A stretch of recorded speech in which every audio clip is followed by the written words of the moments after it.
নির্জন পাহাড়ের একটা হোটেলে বসে আছে সুজন। তাকে দেখে মনে হচ্ছে এখনই একটা কিছু ঘটে গেছে যেন। সমস্ত মুখ তার শুকনো আর পাণ্ডুর হয়ে গেছে, চোখগুলি ঢুকে গেছে কোটরে, চোখে মুখে আতঙ্কের ছায়া। জিজ্ঞেস করলাম, কি হলো আপনার? রাতে কি ঘুমোননি নাকি? সুজন ঠিক তখনই উত্তর দিতে পারল না। খানিকটা চুপ করে থেকে বলল, ঘুম? ঘুম তো চোখ থেকে অনেক দিন আগেই গেছে। এবার প্রাণটা যেত হয়তোবা, তাই রক্ষা পেল। কেন? আমি বিস্মিত হয়ে জিজ্ঞেস করলাম। তবে শুনুন, বলেই সুজন একবার খোলা জানলা দিয়ে বাইরের দিকে তাকালো।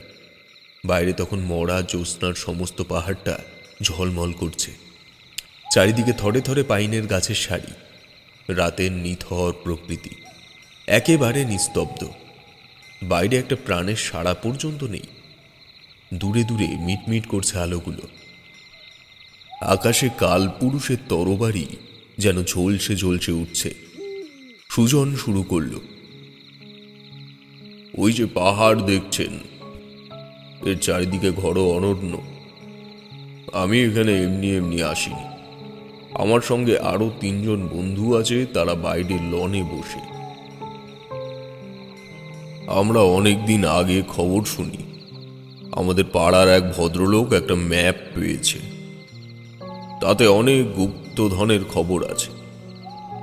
বলেই সুজন চুপ করল, একটু হাসল, তারপর বলল,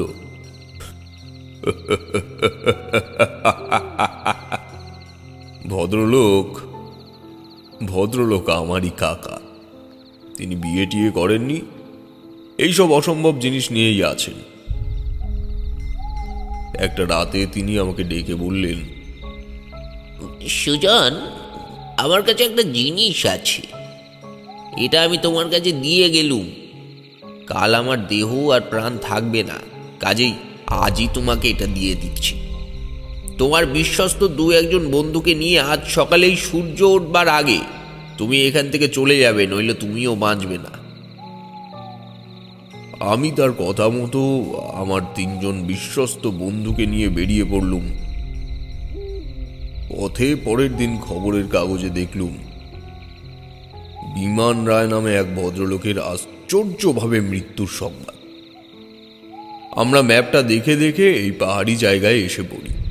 তারপর একটা ছোট পাহাড়ের ওপরে একটা নির্জন হোটেল বেছে নিয়ে বেরিয়ে পড়ি গুপ্তধনের সন্ধানে। বলেই সুজন খানিকটা দম নিল। আমি অবাক হয়ে শুনতে লাগলাম। পরদিন ওই দূরে যে ভাঙা মন্দিরটা দেখতে পাচ্ছেন, ওটার উদ্দেশ্যে রওনা হলাম। পাহাড়ের মজাই হচ্ছে, পাহাড়কে সামনে থেকে দেখলে যত কাছে আছে মনে হবে, তাতে উঠতে গেলে দেখবেন দূরত্ব অনেক বেশি বেড়ে গেছে। সুতরাং আমার 3 বন্ধু আর আমি সকালবেলাতেই কিছু শুকনো প্যাকেটের খাবার নিয়ে রওনা হয়ে পড়লাম। রওনা হয়ে বুঝলাম, যা ভেবেছি তা নয়। পাহাড়টাকে যত কাছে মনে হয়েছে, ওটা তত কাছে তো নয়ই, বরং দারুণ দূরে, এবং পথ অত্যন্ত দুর্গম। কিন্তু আপনি হয়তো জানেন না, আমার জেদ ভয়ানক বেশি। যদি কিছু আমি করব ভাবি, তবে করেই ছাড়ব। সুতরাং দূরত্ব দেখে ভয় পেয়ে গেলে চলবে না। আমরা এগিয়ে চলতে লাগলাম। আর আর সুজনের মুখে চোখে যেন ভয়ের ছায়া পড়ল। সে মাঝে মাঝে কেঁপে কেঁপে উঠতে লাগল। পথটা সাংঘাতিক পেছল আর শ্যাওলা ধরা। জায়গাটা দেখেই বোঝা যায় এ পথে এর আগে কেউ হাঁটেনি। আমরা হোঁচট খেয়ে শীতের ঝোড়ো বাতাসে প্রায় জমে যেতে যেতে এগিয়ে চললাম। একটা কথা শুনুন, এটাই আশ্চর্য, আমরা যখন চলতে শুরু করলাম সঙ্গে সঙ্গে শিলাবৃষ্টি শুরু হলো। আমরা এক ভাঙা নির্জন কুটিরে আশ্রয় নিলাম এবং ঠিক করলাম আর যাব না, ফিরে যাই। এবং আশ্চর্য, সঙ্গে সঙ্গে ঝড় বৃষ্টি থেমে গেল। তখন আমরা স্পষ্টই বুঝলাম এর সঙ্গে অন্য কিছুর একটা গভীর সম্পর্ক আছে, যেটা কোনো অলৌকিক ব্যাপার। সুতরাং এই রহস্য ভেদ করতেই হবে। আমরা আবার চলতে শুরু করলুম। ঝড় আর শিলাবৃষ্টিও চলল সঙ্গে সঙ্গে। দীর্ঘ 3 দিন অনাহারে অনিদ্রায় পথ চলতে চলতে আমরা সেই বৌদ্ধ মন্দিরে এসে পৌঁছালাম। মন্দিরের ভেতরটা ভীষণ অন্ধকার। কিছু কিছু প্রাচীন পুঁথি আছে, সাংঘাতিক মূর্তি যেন মৃতের দেবী, এবং তার সামনে একটা মাটির প্রদীপ জ্বলছে। আমরা তারই আলোতে একটি অপূর্ব কারুকার্য খচিত বাক্স দেখতে পেলাম, এবং ঘরে নেবার মতন আর কিছু না দেখে ওটাই নিয়ে বেরোবার সঙ্গে সঙ্গে যেন একটা কালো ছায়া ঝড়ের বেগে গাছপালা ভেঙে আমাদের পেছনে ছুটে আসতে লাগলো। আমরা প্রাণপণে ছুটতে লাগলাম। খানিকটা ছুটে পথের মাঝখানে একটা হঠাৎ মালবাহী ট্রাক পেয়ে তাতে করে হোটেলে ফিরে এলাম। এসেই ওই বাক্সটা খুললাম। ওর পরতে পরতে বহুমূল্য কাপড়ে ঢাকা একটা বাঁশি। তখন রাতের অন্ধকার নেমে এসেছে, চারিদিকে ঘন অন্ধকার। আমি সেই বাঁশি তুলে নাড়াচাড়া করতে করতে মনে হলো একবার বাজিয়ে দেখি না কেন। বাঁশিটা যেই বাজালাম, সঙ্গে সঙ্গে তার মধ্যে থেকে একটা তীব্র কান্নার আওয়াজ বেরুলো, এবং সঙ্গে সঙ্গে পাহাড় জঙ্গল লোকালয় পেরিয়ে কে যেন ছুটে এসে ঘরের ভেতরে আছড়ে পড়ে কি যেন খুঁজতে লাগলো। আমি ভয় পেয়ে বাঁশিটা আবার বাক্সে পুরে ফেললাম, কিন্তু যে এলো সে ঘরেই রইল, বাঁশিটির পাহারায়, এবং রাতে তেমনি করে পাগলের মতো বাঁশিটি খুঁজে ফিরতে লাগলো। আমি বাক্সটা বুকের মধ্যে জড়িয়ে ধরে শুয়ে রইলাম। 2 দিন এমনি করে কাটল। 3 দিনের দিন আমার ঘরে প্রলয় শুরু হয়ে গেল। আমার অন্য 3 বন্ধু পালিয়ে অন্য ঘরে চলে গেল, আর যে এলো সে এক পিশাচ। কি ভয়ানক তার চেহারা!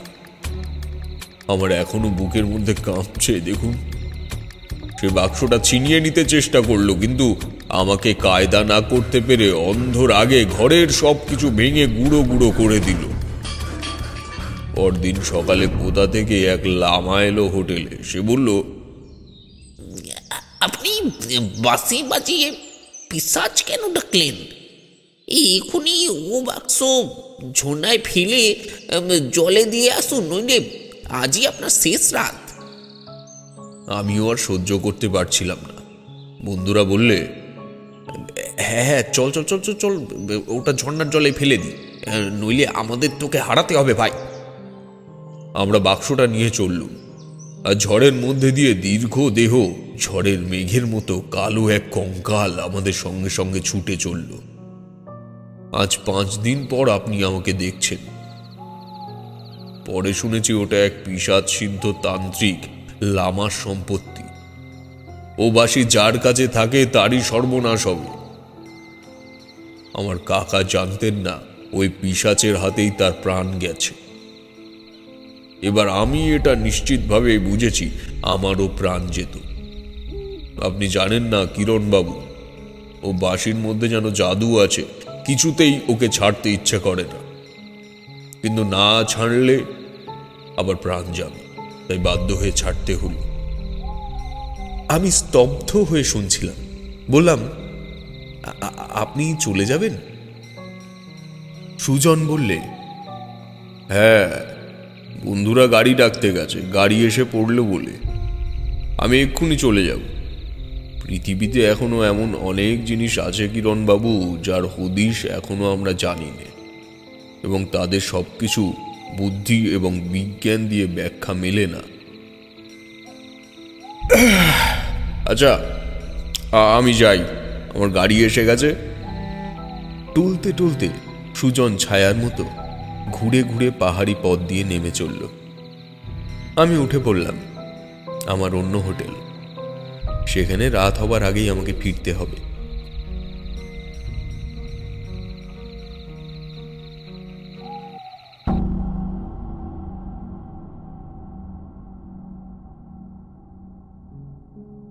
অনেকদিন আগেকার কথা, অন্তত বছর ৩৫।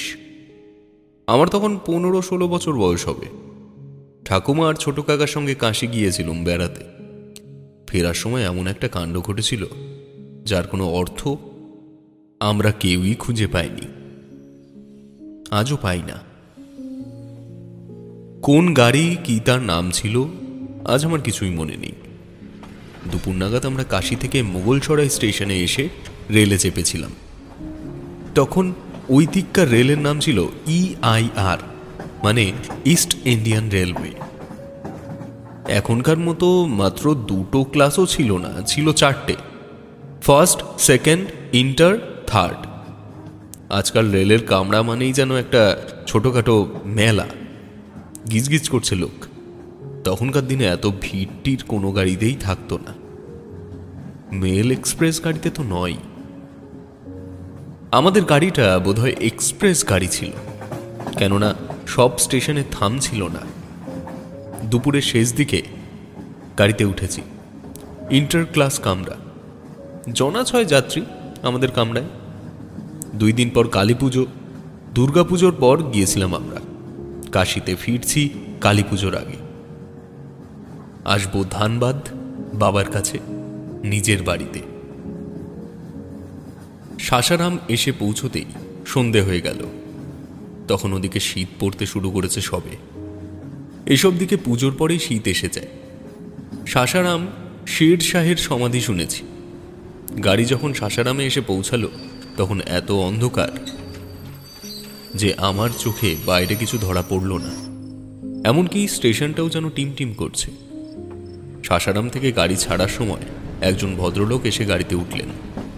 গায়ে লম্বা রেলের কোট, ওভারকোট ধরনের, পরনে রেলের প্যান্ট, গলায় একটা রুমাল জড়ানো, মাথায় বারান্দা মার্কা রেলের টুপি, উচ্চতায় বেশ লম্বা।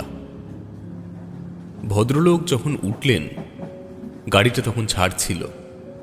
উনি ওঠার সঙ্গে সঙ্গে কামরার আলো দপ করে নিভে গেল। অবশ্য কয়েক মুহূর্ত পরেই আবার জ্বলে উঠল। লোকটিকে ভালো করে দেখাই যাচ্ছে না। টুপিটা এমন করে নামানো যে চোখের তলায় গিয়ে ঠেকেছে। সঙ্গে কোনো মালপত্র নেই, ঝাড়া হাত পা। উনি কামরায় উঠেই এদিক সেদিক তাকিয়ে সোজা বাঙ্কে উঠে শুয়ে পড়লেন, জুতো সমেত। শুয়ে পড়ে মাথার টুপিটা এমন করে মাথার ওপর চাপা দিলেন, মনে হলো কামরার আলো যেন চোখে না লাগে সেই ব্যবস্থা করে নিলেন। যেটুকু দেখলাম ভদ্রলোককে, বুঝতে পারলাম রেলের লোক আর অ্যাংলো ইন্ডিয়ান। আমার বাবা রেলের চাকুরে। ছেলেবেলা থেকে রেলের লোক দেখতে দেখতে কেমন একটা আন্দাজ হয়ে গিয়েছে। গোমো আর ধানবাদে অজস্র অ্যাংলো ইন্ডিয়ান দেখেছি যারা রেলেই কাজ করে। ভদ্রলোকের কত বয়স তা ঠিক বুঝতে পারিনি, তবে আমার ছোট কাকার থেকে নিশ্চয়ই বড়। গাড়ি চলতে শুরু করলো। একটা বেঞ্চিতে আমার ঠাকুমা, ছোট কাকা আর আমি। আর এক বেঞ্চিতে এক বিহারি ভদ্রলোক শুয়েছিলেন, তিনিও কাশি ফেরত, সঙ্গে বিস্তর মালপত্র। অন্য বেঞ্চিতে এক সাধু বাবা, সঙ্গে তার কোনো মারোয়ারি শিষ্য। সাধু বাবার গায়ে গেরুয়া বস্ত্র এই মাত্র, নয়তো তিনি একেবারে সাধারণ মানুষের মতন। হিন্দিতেই কথাবার্তা বলছিলেন, বিড়ি টানছিলেন। আমার কাকা ট্রেনে উঠলেই ঢুলতে শুরু করেন। সন্ধ্যা হয়েছে দেখে কাকাও মাথার ওপরে বাঙ্কে চড়ে বসলেন। গাড়ি চলতে লাগলো। ঠাকুমা বোধহয় জপ তপ শুরু করলো মনে মনে। আমি চুপচাপ একা। বাইরে তাকালেই অন্ধকার আর অন্ধকার।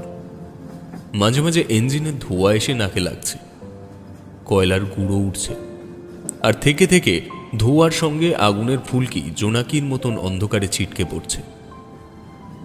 এইভাবে সোন নদী পেরিয়ে এলাম। কি বড় ব্রিজ!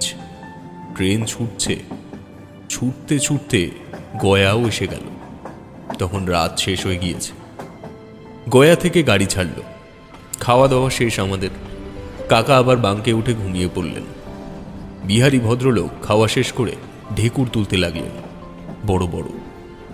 সাধু বাবা শিষ্য সমেত গয়ায় নেমে গেছেন, নতুন কেউ চড়েনি।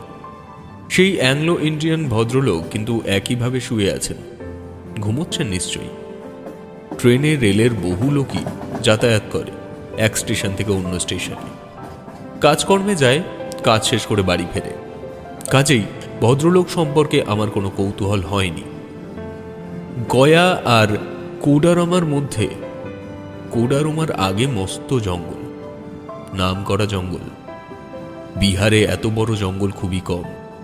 লোকে বলে গুড়পা আর গোছান্ডির জঙ্গল। দিনের বেলাতেও এই জঙ্গলের অর্ধেক জায়গায় রোদ আলো ঢোকে না।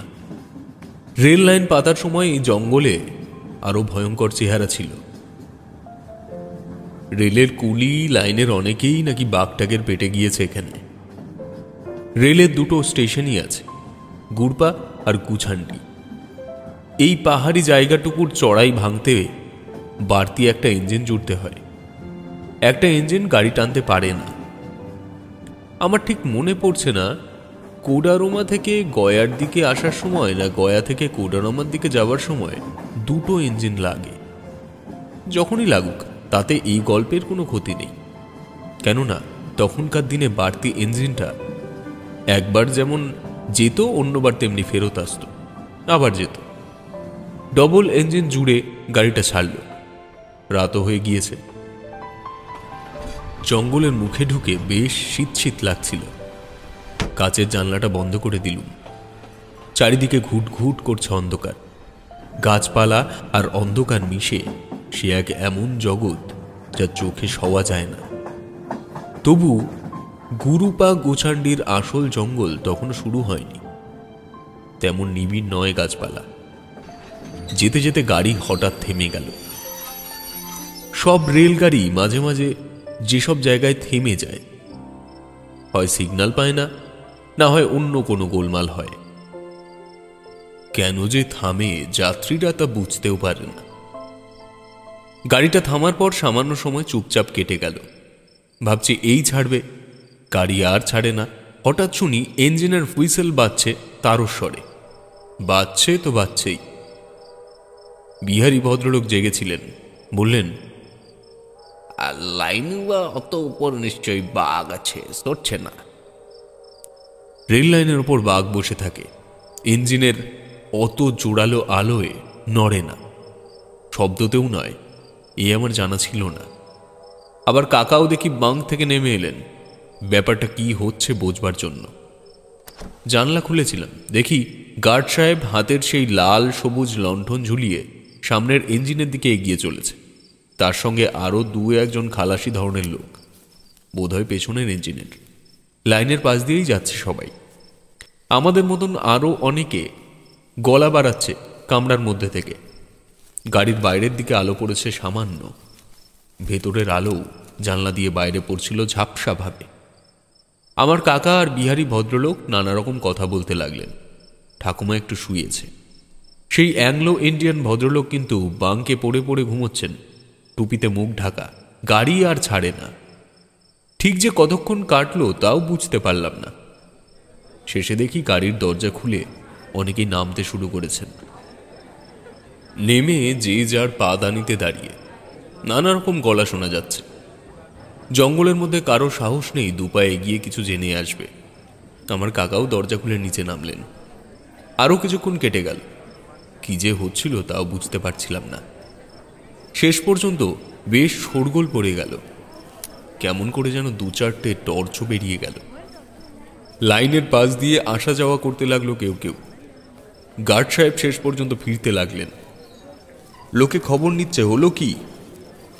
কাকা একটু এগিয়ে গিয়েছিলেন। খবর নিয়ে ফিরে এসে শুকনো মুখে বললেন, সামনে ইঞ্জিনের ড্রাইভার মারা গিয়েছে। হঠাৎ নাক মুখ দিয়ে রক্ত বেরোচ্ছিল। ফায়ারম্যানের একজন গাড়ি থামিয়ে দিয়েছে। শুনে আমি চমকে উঠলাম। বিহারী ভদ্রলোক বললেন, এই ভগবান, মানুষ হঠাৎ কেমন করে মারা যায় সে বয়সে বুঝতাম না, এখন বুঝি। তখন বুঝতে পারিনি ড্রাইভারের সেরিব্রাল স্ট্রোক হয়েছিল। তখন এসব রোগের কথা শোনাও যেত না। আগে রেল ইঞ্জিনের মধ্যে ড্রাইভারের সঙ্গে কয়লা দেওয়া জনা দুয়েক লোক ছাড়াও বোধহয় একজন সাগরেদ থাকতো ড্রাইভারের। এদেরই কেউ গাড়ি থামিয়ে দিয়েছে। ঘন ঘন হুইসেল মেরে বিপদটা জানাচ্ছিল গার্ডকে। এখন কি হবে? ড্রাইভার তো মারা গেল, গাড়ি চালাবে কে? আমরা কি সারা রাতেই জঙ্গলে পড়ে থাকব? ড্রাইভার মারা গেছে এটা কোনো রকমের সারা কামরায় প্রচার হয়ে পড়ল। তারপরই একটা হই হই উঠল। বাইরে বড় কেউ নামছে না, পাদানির তলায় দাঁড়িয়ে আছে, গলা বাড়াচ্ছে সবাই। এমন সময় শোনা গেল মৃত ড্রাইভারকে নামিয়ে ব্রেক ভ্যানে তোলা হচ্ছে। গাড়ির মধ্যে তো ফেলে রাখা যায় না। দেখতে দেখতে রাত বেড়েই চলল।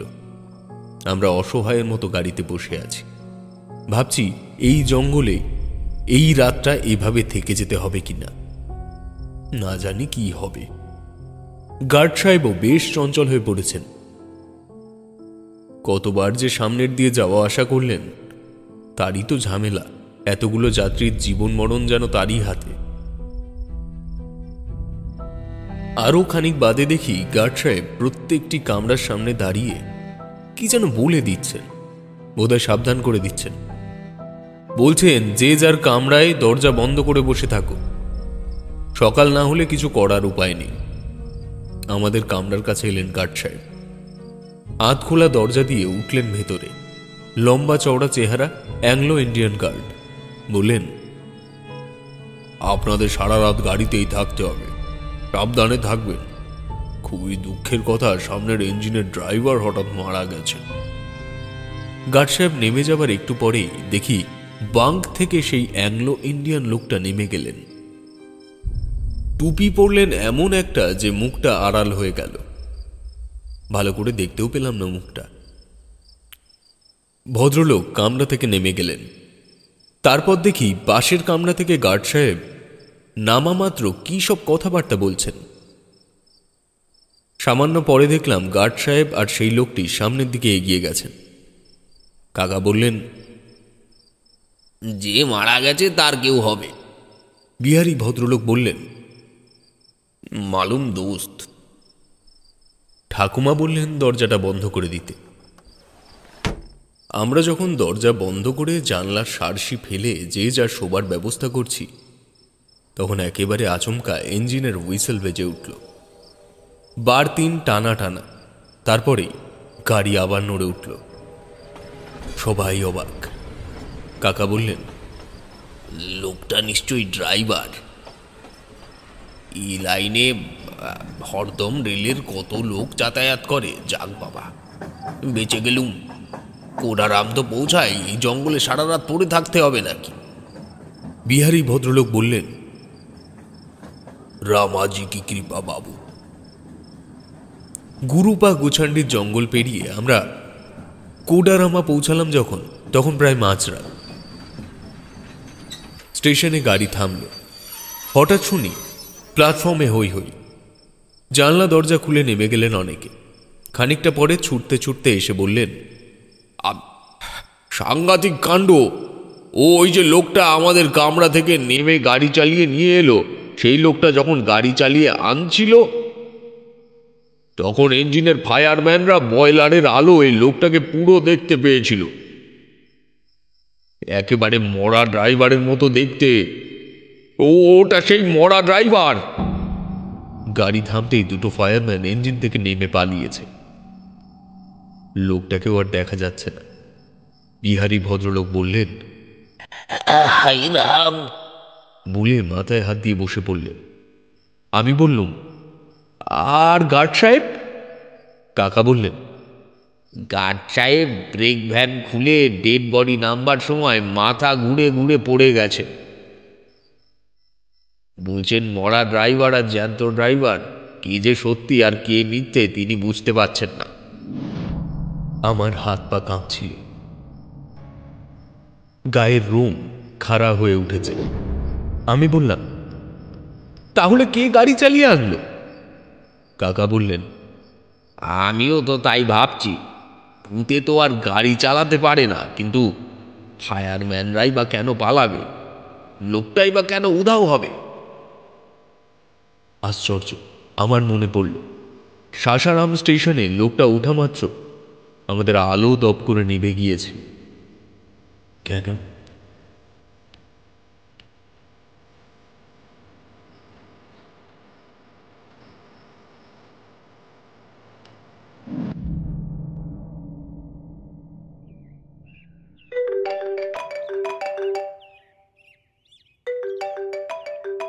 সকাল সকাল ঘুম ভেঙে গেল অফিসের থেকে ফোন পেয়ে। ধরফর করে ঘুম থেকে উঠে ফোন তুললাম। একটা অস্বাভাবিক মৃত্যুর স্টোরি কভার করতে যেতে হবে খড়দাহের একটা অঞ্চলে। চটপট উঠে কোনো রকমে একটু ফ্রেশ হয়ে একটা টোস্ট মুখে গুজে রেডি হয়ে বেরিয়ে পড়লুম। স্টেশনে ঢুকতে না ঢুকতেই ট্রেন পেয়ে গেলাম। আমি থাকি সেক্টর 5-এর কাছে একটা মেসে। ট্রেনে যেতে যেতে আমার ব্যাপারে আপনাদের একটু বলি। আমি সুবীর, একটা নিউজ কোম্পানিতে চাকরি করি। চাকরি করছি তা আজ প্রায় বছর 3 হয়ে গেছে। আমার কাজ বিভিন্ন স্পটে গিয়ে বিভিন্ন অ্যাক্সিডেন্ট অথবা মর্মান্তিক দুর্ঘটনার স্টোরি কভার করা। কাজটা একেবারেই ফ্লেক্সিবল নয়। কখনো মাঝরাতে ঘুম থেকে উঠে বিভিন্ন জায়গায় ছুটতে হয়। তবে আজকাল কাজটা আর ভালো লাগছে না। দুর্ঘটনা, মৃত্যু এসব দেখে মনটা সবসময় কেমন যেন বিমর্ষ হয়ে থাকে। কতবার ভেবেছি চাকরিটা ছেড়ে দেব, কিন্তু গ্রামে মা, বাবা, বোন সবাই আমার উপরেই নির্ভরশীল। বোন সবে ক্লাস 10-এ উঠেছে, বাবার ওষুধের খরচ, এসবের কথা ভেবে চাকরি ছাড়ার চিন্তাটা সরিয়ে ফেলি। মধ্যবিত্ত ঘরের ছেলেদের এই তো সংঘর্ষ। খড়দহ স্টেশনে নেমে একটা অটো নিয়ে পৌঁছালাম রহড়া নামের একটি এলাকায়। সেইখানেই ঘটেছে ঘটনাটি। ততক্ষণে পুলিশ বাড়িটাকে ঘেরাও করে ফেলেছে। মৃত ব্যক্তির বাড়ির লোক আসছে, তাদের খবর দেওয়া হয়েছে। পুলিশকে আই কার্ড দেখিয়ে ঘরে ঢুকেই দৃশ্যটা দেখে বুকটা ছ্যাদ করে উঠল। বছর 28 কি 30-এর একজন বেশ স্বাস্থ্যবান পুরুষ বাড়ির সিলিং ফ্যান থেকে ঝুলে আত্মহত্যা করেছে। একটা লাল রঙের ওড়না বা চাদর জাতীয় কিছু এখনো ঝুলছে সিলিং ফ্যানের থেকে। বডি ঝুলন্ত অবস্থা থেকে নামানো হয়েছে, বেশিক্ষণ হয়নি। মৃতের মুখটা দেখলে কেমন আশ্চর্য রকমের ভয় লাগে, যেন বিভৎস রকমের ভয় পেয়ে সে মারা গেছে। চোখগুলো কোঠর থেকে ফেটে বেরিয়ে রয়েছে, যেন এমন কিছু সে দেখেছে যা ইহকালের নয়। জিভটা ঠোঁটের থেকে কোণ দিয়ে বেরিয়ে আছে খানিকটা। আমি আমার চাকরি জীবনে এমন অনেক দুর্ঘটনা দেখেছি, রোড অ্যাক্সিডেন্ট, রেলে কাটা, খুন, কিন্তু এই দৃশ্য দেখে কেমন যেন একটা শিহরণ খেলে গেল আমার পায়ের নিচে। কেমন যেন আনমনা হয়ে কিসের খেয়ালে ডুবে গিয়ে লোকটার দিকে একভাবে চেয়ে রইল। চমকে উঠলাম পিঠে একটা ভারী হাতের স্পর্শ পেয়ে। ঘুরে তাকাতেই দেখি ইন্সপেক্টর রণবীর পালিত। ওনাকে বেশ ভালো করেই চিনি, উনিও আমাকে চেনেন। উনি লালবাজার থানার কর্মরত। আগের বেশ কিছু কেসে উনি উপস্থিত ছিলেন, সেখান থেকেই আলাপ। আমায় দেখে একটু হেসে বললেন, আরে এত ঘাবড়ে গেছেন কেন? শরীর টরীর ঠিক আছে তো, নাকি কেসটা দেখে ভয় পেলে না? এতগুলো প্রশ্ন একসাথে তীরের মতো ছুটে আসতে একটু হতচকিত হয়ে বললুম, হ্যাঁ, মানে ভালো না। কই কি? ইন্সপেক্টর পালিত বাবু খুব ধূর্ত একজন লোক। দীর্ঘ দিনের চাকরির অভিজ্ঞতার কারণেই মনের কথা বুঝতে তার সময় লাগে না। নিজেকে একটু সামলে নিয়ে বললাম, খানিকটা ভয় পেয়েছি বলতে পারেন। লাশটার মুখটা দেখেছেন? দেখেছি, তাই জন্যই তো তোমায় জিজ্ঞেস করলাম। হ্যাঁ, বিষয়টা মর্মান্তিক বই কি, তবে লোকটা একটু মানসিক ভারসাম্যহীন হয়ে পড়েছিলেন। পাড়ার লোকে বলছে পাগলাটে ধরনের হয়ে গেছিলেন শেষের দিকে। আগে যদিও এমন ছিলেন না, মাস খানেক হয়েছে এই অবস্থা। কারুর সাথে নাকি কথা বলতেন না, কেউ কথা বলতে আসলে নাকি কেমন ভয় পেয়ে পালিয়ে যেতেন ইত্যাদি। আমি আমার ব্যাগ থেকে পেন আর নোটবুকটা বার করে বললাম, একটু গুছিয়ে বলুন দেখি, ব্যাপারটা নোট ডাউন করে নি, সুবিধা হয় তাহলে। ইন্সপেক্টর আমায় ইশারায় বাইরে ডাকলেন। আমরা একে একে এসে জিপের সামনে দাঁড়ালাম। ঘর থেকে বেরোনোর সময় একবার ঘুরে তাকালাম শীর্ণকায় দেহটার দিকে। তারপর একজন ইন্সপেক্টর সাদা চাদর দিয়ে ঢেকে দিল তার দেহটা। ইন্সপেক্টর পকেট থেকে একটা নেভি কার্ড বের করে ধরালেন। তারপর একটা লম্বা টান দিয়ে বলতে শুরু করলেন, আর আমি আমার নোটপ্যাডে সব লিখে ফেলতে লাগলাম। লিখুন, লোকটার নাম নিহার রঞ্জন মিত্র, একটা বেসরকারি অফিসে চাকরি করতেন, মা বাবা গ্রামের বাড়িতে থাকেন, অবস্থা খুব একটা ভালো না। অফিসে নাকি খুব একটা লোকেদের সাথে এমনিও মিশতেন না, বেশিরভাগ একাই থাকতেন এবং খুব দরকার হলে দুটো কথা বলতেন লোকেদের সাথে। তা বেশ কয়েক মাস আগে কিছু দিনের ছুটি নিয়ে নাকি দার্জিলিং, আসাম ওসবের দিকে বেড়াতে যান। সেখান থেকে আসার পর থেকেই নাকি হঠাৎ এই ভাব বদল। 1 মাস আগের থেকে নাকি অফিসে তেমন যেতেন না, মাঝে মাঝে যেতেন, কিন্তু কেমন একটা অদ্ভুত আচরণ করতেন লোকেদের সাথে। আগে তাও যা একটু কথা বলতেন, তা এবার একেবারেই বন্ধ হলো। কেউ তার কাছে এলে নাকি ভয়ে গুটিয়ে যেতেন, অদ্ভুত আচরণ করতেন। অনেকে জানার চেষ্টা করেছিলেন, তবে কিছু জানা যায়নি। অফিস থেকে অবশেষে তাকে চাকরি থেকে কিছুদিনের জন্য সাসপেন্ড করে, কারণ সে নাকি একজন এমপ্লয়ির উপর খাপ্পা হয়ে গিয়ে কাঁচের ফুলদানি ছুঁড়ে মারেন। তাতে সেই লোককে হসপিটালে ভর্তি করতে হয়। সেই সব নিয়ে অফিসে হুলস্থুল কাণ্ড, সবাই অফিসে আসতে ভয় পাচ্ছে। শেষে তাকেই সাসপেন্ড করা হলো। মৃত্যুর আগে নাকি খাওয়া দাওয়াও করেছে, মেডিকেল টিম জানালো। নেশাও করেছিল। আসলে ওনার মাথায় একটু প্রবলেম হয়ে গিয়েছিল, নার্ভের প্রবলেমও ছিল। ঘটনাটি সুইসাইড, মার্ডার বা তেমন কিছু নয়। তেমন কোনো লক্ষণ বা কোনো ক্লু পাওয়া যায়নি, তো আইনিভাবে কেসটাকে সুইসাইড হিসেবে নোট করা হয়েছে। আমি হতবাক হয়ে সব শুনলাম ও সব নোট করলাম। একজন সুস্থ সবল মানুষের হঠাৎ এরকম হওয়ার কারণ বুঝতে পারলাম না। ইন্সপেক্টরকে ধন্যবাদ জানিয়ে আমি আরও কিছু কেসের ডিটেলস লাগবে বলে ঘরে ঢুকলাম। মেডিকেল টিমের থেকে বেশ কিছু তথ্য, মৃতদেহের একটা ছবি, এসব সংগ্রহ করলাম। তারপর তার ঘরটা একটু ঘুরে দেখলাম। বেশি বড় বাড়ি নয়, একটা বেডরুম, একটা ছোট বাথরুম আর না বরাবর একটা রান্না করার জায়গা। তবে এখানে শেষ কবে রান্না হয়েছিল কে জানে। আমি ঘরগুলো ঘুরে দেখে বেডরুমে আসতে দেখি ডেড বডি ইতিমধ্যেই বাইরে নিয়ে যাওয়া হয়েছে, ঘরে কেউ নেই। আমি বেরোতে যাব এমন সময় আমার চোখে পড়ল একটা ডায়েরি। বিছানার পাশে আর ড্রয়ারের মাঝের ফাঁকে একরকম কাত হয়ে পড়ে আছে। ডায়েরিটা তুলে দেখলাম বেশ অনেক বছরের পুরনো হবে। খুলে তারিখ দেখলাম 1950-এ প্রথম লেখা। লেখকের নাম কিছুই লেখা নেই। এখন 2022 সাল, তাও প্রায় 72 বছর পুরনো ডায়েরি। কি মনে হতে ডায়েরিটা বেশ আকর্ষণীয় বলে মনে হলো। ফিরিয়ে রেখে দেওয়ার জায়গায় সেটা ব্যাগে পুড়ে নিলাম। এই জিনিসের দরকার এখন আর কারো পড়বে না, আমি না হয় পড়ব। যদি কিছু ইন্টারেস্টিং পাওয়া যায়, পরে দরকার পড়লে পালিতবাবুকে ফিরিয়ে দেওয়া যাবে। বলবো ভুল করে নিয়ে গিয়েছিলাম আমার নোটবুক ভেবে। বাইরে বেরিয়ে দেখি ততক্ষণে মৃত ব্যক্তির বাবা ও মা এসে গেছে। তারা ছেলেকে জড়িয়ে ধরে হাউ মাউ করে কাঁদছে। তাদের পরনে আলুথালু পোশাক। আমার কেমন যেন চোখের কোণগুলো একটু চিকচিক করে উঠল। পালিতবাবুকে আসছি বলে বেরিয়ে পড়লাম। সারা রাস্তা এসব নিয়েই ভাবতে ভাবতে ফিরছি। স্টেশনে এসে খুব খিদে পেল। তখন প্রায় ভর দুপুর। সেই কখন খেয়ে বেরিয়েছি। একটা পাইস হোটেলে ঢুকে 50 টাকা দিয়ে একটা মিল খেয়ে ট্রেন ধরে বাড়ি পৌঁছলাম।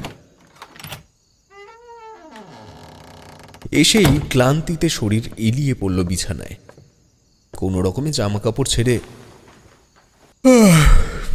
ঘুমিয়ে পড়লাম। ঘুম থেকে যখন উঠলাম তখন প্রায় সন্ধ্যা।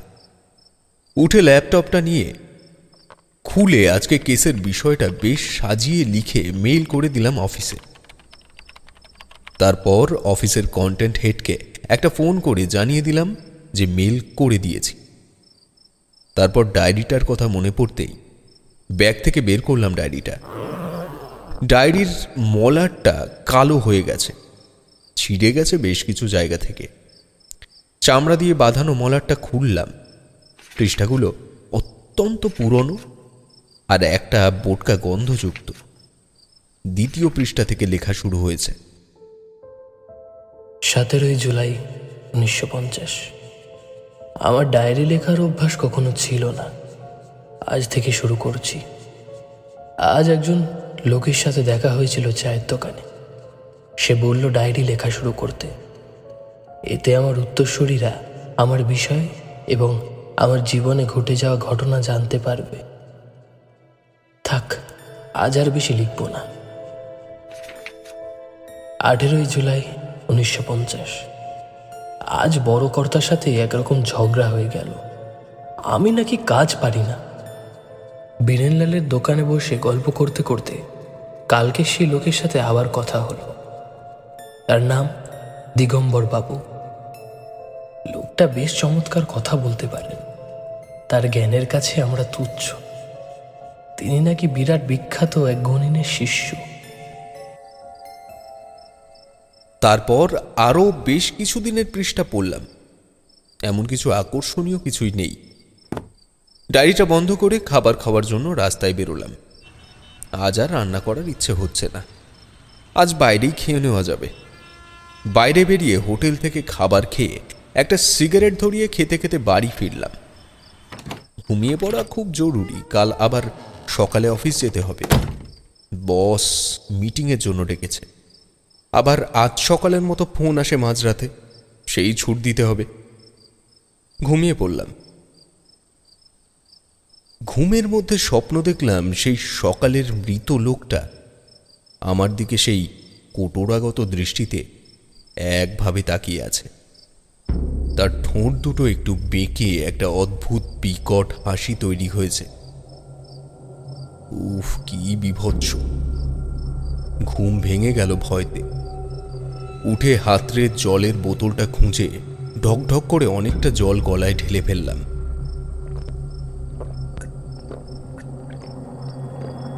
তারপর আবার শুয়ে চোখ বুজলাম।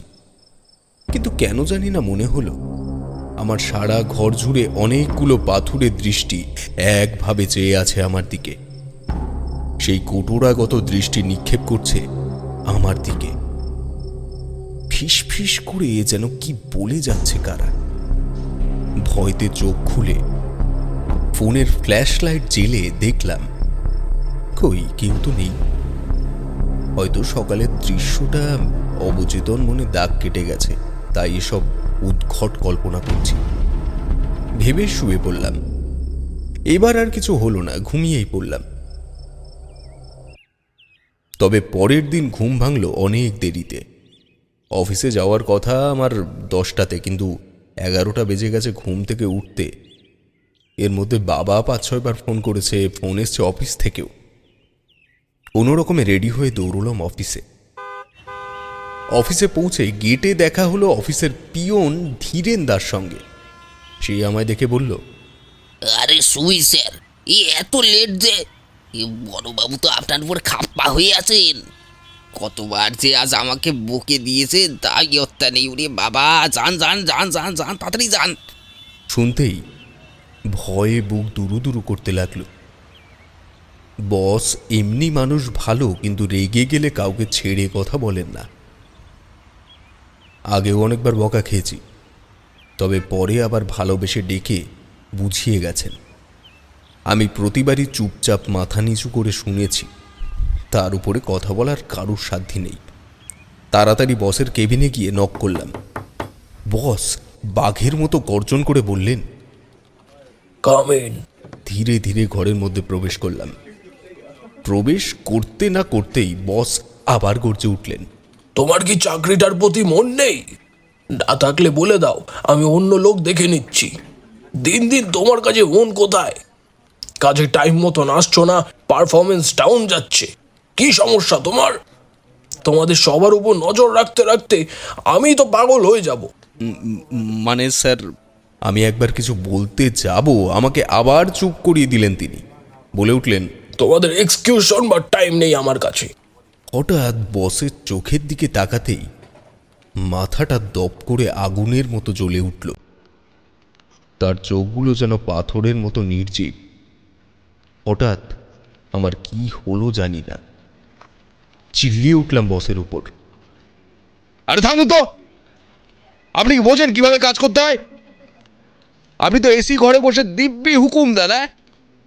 আমাদের কি হয় আমরাই জানি। হ্যাঁ, আমাকে না কাজ শেখাতে আসবে না, না হলে। বলেই জ্ঞান ফিরে পেলাম।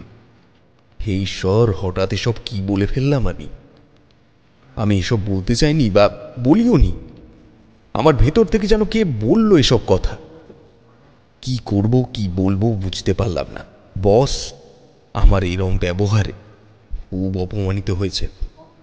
তার ফর্সা মুখ রাগে টকটকে লাল হয়ে উঠেছে। এইবার বোধহয় চাকরিটা সত্যি আর থাকবে না। আমি নিজের ভুল স্বীকার করে বসের পায়ের কাছে পড়ে বললুম, sir sir sir sir sir ক্ষমা করুন sir, I am very sorry sir. আমি এইসব বলতে চাইনি স্যার। আমার কি হয়েছে জানি না, আমি নিজের উপর নিজেই কন্ট্রোল করতে পারছি না। আরে কি বলে ফেললাম স্যার, ক্ষমা করুন স্যার। হ্যাঁ, বোধহয় কাজের চাপে আমার এরকম বিকৃতি ঘটেছে স্যার, প্লিজ আমায় ক্ষমা করুন স্যার। দেখলাম বস যেন একটু থিতিয়ে গেলেন, হয়তোবা আমার অনুরোধে অথবা অপমানিত হয়ে। উনি একটু ধরা গলায় বললেন, তুই আজ যেটা করলে সেটা একদমই ঠিক করনি। এর জন্য তোমার চাকরি যেতে পারে, কিন্তু তোমার কন্ডিশন আমি বুঝতে পারছি। তুমি কিছুদিনের ছুটি নাও, রেস্ট করো, আর ভালো কোনো সাইকিয়াট্রিস্ট দেখাও। তোমায় 1 মাসের জন্য ছুটি দিলাম, যাও, এখন আমার কাজ আছে। কিছু বললাম না। বুঝলাম উনি খুবই আহত হয়েছেন আমার কথায়। মাথা নিচু করে চুপচাপ অফিস থেকে বেরিয়ে গেলাম। দেখলাম অফিসের সবাই আমার দিকে কেমনভাবে তাকিয়ে রয়েছে। কাঁচের ঘরের বাইরে জোরে কথা বললে প্রায় সবই শোনা যায়। আর আমি যেভাবে চিল্লেছি, কারোর সাথে কোনো কথা না বলে সিধা অফিস থেকে বেরিয়ে গেলাম। ট্রাম ধরে সোজা বাড়ি। মাথাটা আজ কেমন যেন দপদপ করছে সকাল থেকে। বুঝলাম না বসের চোখটাই বা অমন দেখলাম কেন। তাহলে কি আমার কালকের ভয় এখনো কাটেনি? 4 দিন কেটে গেছে, এর মধ্যে বিশেষ কিছু হয়নি। তবে খাবার ইচ্ছে, ঘুরতে বা বাইরে বেরোবার ইচ্ছে, কারোর সাথে কথা বলার ইচ্ছে, তবে যেন কোথায় চলে গেছে। সবসময় মনে হয় যেন একা থাকি, সারা রাত ঠিক করে ঘুম আসে না। শুধু মনে হয় কারা যেন সেই ভয়ঙ্কর দৃষ্টিতে আমায় রোজ পর্যবেক্ষণ করছে, যেমন কোনো অজগর সাপ তার শিকারকে পর্যবেক্ষণ করে মেপে তারপর একদিন গিলে গিলে খেয়ে ফেলে, ঠিক সেইভাবে। আয়নায় নিজেকে দেখলে চেনা যাচ্ছে না এটা আমি। ঠিকঠাক খাওয়া নেই, ঘুম নেই, গায়ে সবসময় অসহ্য যন্ত্রণা। ফোনটা তুলে মাঝে মাঝে গোনা কত লোকের শুধু মেসেজের রিপ্লাই দিই। মা, বাবা, বোন, এদের খোঁজ নিই, ব্যাস, আর কিছু না। গায়ে আজ প্রচণ্ড ব্যথা নিয়ে একটা পেইন কিলার বড়ি খেয়ে স্টাডি টেবিলে বসলাম। বসে দেখি ডায়েরির একটা পাতা খুলে পড়ে আছে। তুলে পড়তে শুরু করলাম। 20 আগস্ট 1950। কিছুই যেন ভালো লাগছে না আজকাল। সবসময় শরীরে অস্বস্তি ভাব। খেতে ভালো লাগে না, ঘুমোতে ভালো লাগে না, কিছুই করতে ভালো লাগে না। দিগম্বরবাবু আর চায়ের দোকানে একটা অদ্ভুত উপায় বললেন এসব ঠিক করার। জানি না তাতে কাজ হবে কিনা, তবে করতে ক্ষতি কি? 5টা মোমবাতি ঘরের ঠিক মাঝামাঝি একটা তারা এঁকে 5 কোণায় বরাবর বসিয়ে আগুন জ্বালিয়ে নিজেকে মাঝখানে বসতে হবে। একটা লাল চিলি দিয়ে চোখ বেঁধে এক মনে ধ্যান করতে হবে। কোনো মন্ত্র নেই, শুধু নিজের মনকে স্থির করতে হবে এবং হাতে একটা খড়ি ধরে বসতে হবে মাটির উপর। তারপর নাকি আপনি কিছু একটা লেখা ফুটে উঠবে মাটির উপরে। চোখ খুলে মাটির উপরে খড়ি দিয়ে যা লেখা উঠবে তা এনে সেদিনই মাঝরাত্রি সেই তারার মাঝে রেখে সেই রাত কাটাতে হবে বাড়ির বাইরে। আজ রাতেই চেষ্টা করে দেখব ফল হয় কিনা। 21শে অক্টোবর 1950। ফল পেয়েছি। আজ মনটা খুব হালকা লাগছে। রাতে রাতে সেই পরিক্রিয়ার পর চোখ খুলে দেখলাম লেখা উঠেছে একটা সিঁদুরের কৌটো। কিনে এনে রাখলুম, ঘরের বাইরে কাটালুম সারা রাত। আজ বাড়ি ঢুকে দেখি সেই কৌটো উধাও। তবে মনটা বড় শান্ত লাগছে। কেউ আমায় শাসানোর নেই, আমার কাউকে প্রয়োজন নেই, আমি একাই ভালো। 22শে অক্টোবর 1950। আজ মনটা আরো শান্ত হয়ে গেছে। কি আনন্দের জীবন, শুধু শান্তি। কেউ যেন রোজ আমার মাথায় হাত বুলিয়ে কত স্নেহের সাথে ঘুম পাড়িয়ে দিচ্ছে, আমায় সবসময় বুকে আগলে রাখছে। সে আমার থেকে কিচ্ছু চায় না, এই পাপে দুনিয়ার মতো নিষ্ঠুর না, যেখানে সবাই কিছু চাওয়া পাওয়ার আশায় থাকে। এই তো জীবন, দিব্যি জীবন। অদ্ভুত লেখাগুলো, এসব কি আদৌ সত্যি? এসব কি হয় নাকি আবার? তবে চেষ্টা করে দেখতে ক্ষতি কি? জীবন যে আমারও কেমন একটা অসার হয়ে গেছে, দেখি না কি হয়। আজ অনেক দিন পর রাস্তায় বেরোলাম। হারান মুদির দোকানে গিয়ে দাঁড়িয়ে যখন মোমবাতি চাইলাম, হারান মুদি ভূত দেখার মতো একেবারে আঁতকে উঠলেন। তারপর বললেন, এ কি দাদা বাবু, এ চেহারা নিয়ে কি অবস্থা করিছেন? শরীর টরীর ঠিক আছে তো? এতদিন দেখিনি, কোথায় গেছিলেন? না, সব ঠিক আছে। তুমি 5টা মোমবাতি আর একটা চক দাও তো, আমার দেরি হয়ে যাচ্ছে। হারান মুদি কিছু বলল না। একটা পাউরুটি কিনে খেতে খেতে বাড়ি এসে আমার ঘরের মাঝামাঝি দেখে জায়গায় একটা তারা এঁকে ফেলা গেল। তারপর 5 কোণে মোমবাতি রেখে একটা লাল কাপড় দিয়ে চোখ বেঁধে মাঝে বসে পড়লাম। তারপর অনেকক্ষণ নিজের মনকে এক জায়গায় স্থির রাখার চেষ্টা করলুম, তবে ঠিকভাবে পারছিলাম না। শুধু মনে হচ্ছিল ওরা আমায় দেখছে, সেই ক্ষুধার্ত দৃষ্টি দিয়ে শুধু দেখছে আর ম্লান হাসছে। ধীরে ধীরে মনোনিবেশ করতে পারলাম। কতক্ষণ ওইভাবে বসেছিলাম জানি না। হঠাৎ দ্রুত নুপুরের শব্দ, যেন কেউ দৌড়ে কোথাও চলে গেল আমার পাশ দিয়ে। চেলির বাঁধন খুলে চোখ খুললাম। কিছুক্ষণ সময় লাগলো সব পরিষ্কার দেখতে। মাটির উপর আমারই হাতের লেখা রয়েছে রজনীর মালা। সে কি, আমি কখন এসব লিখলাম? এ অলৌকিক। আমি লিখলাম আর আমি টের পেলাম না।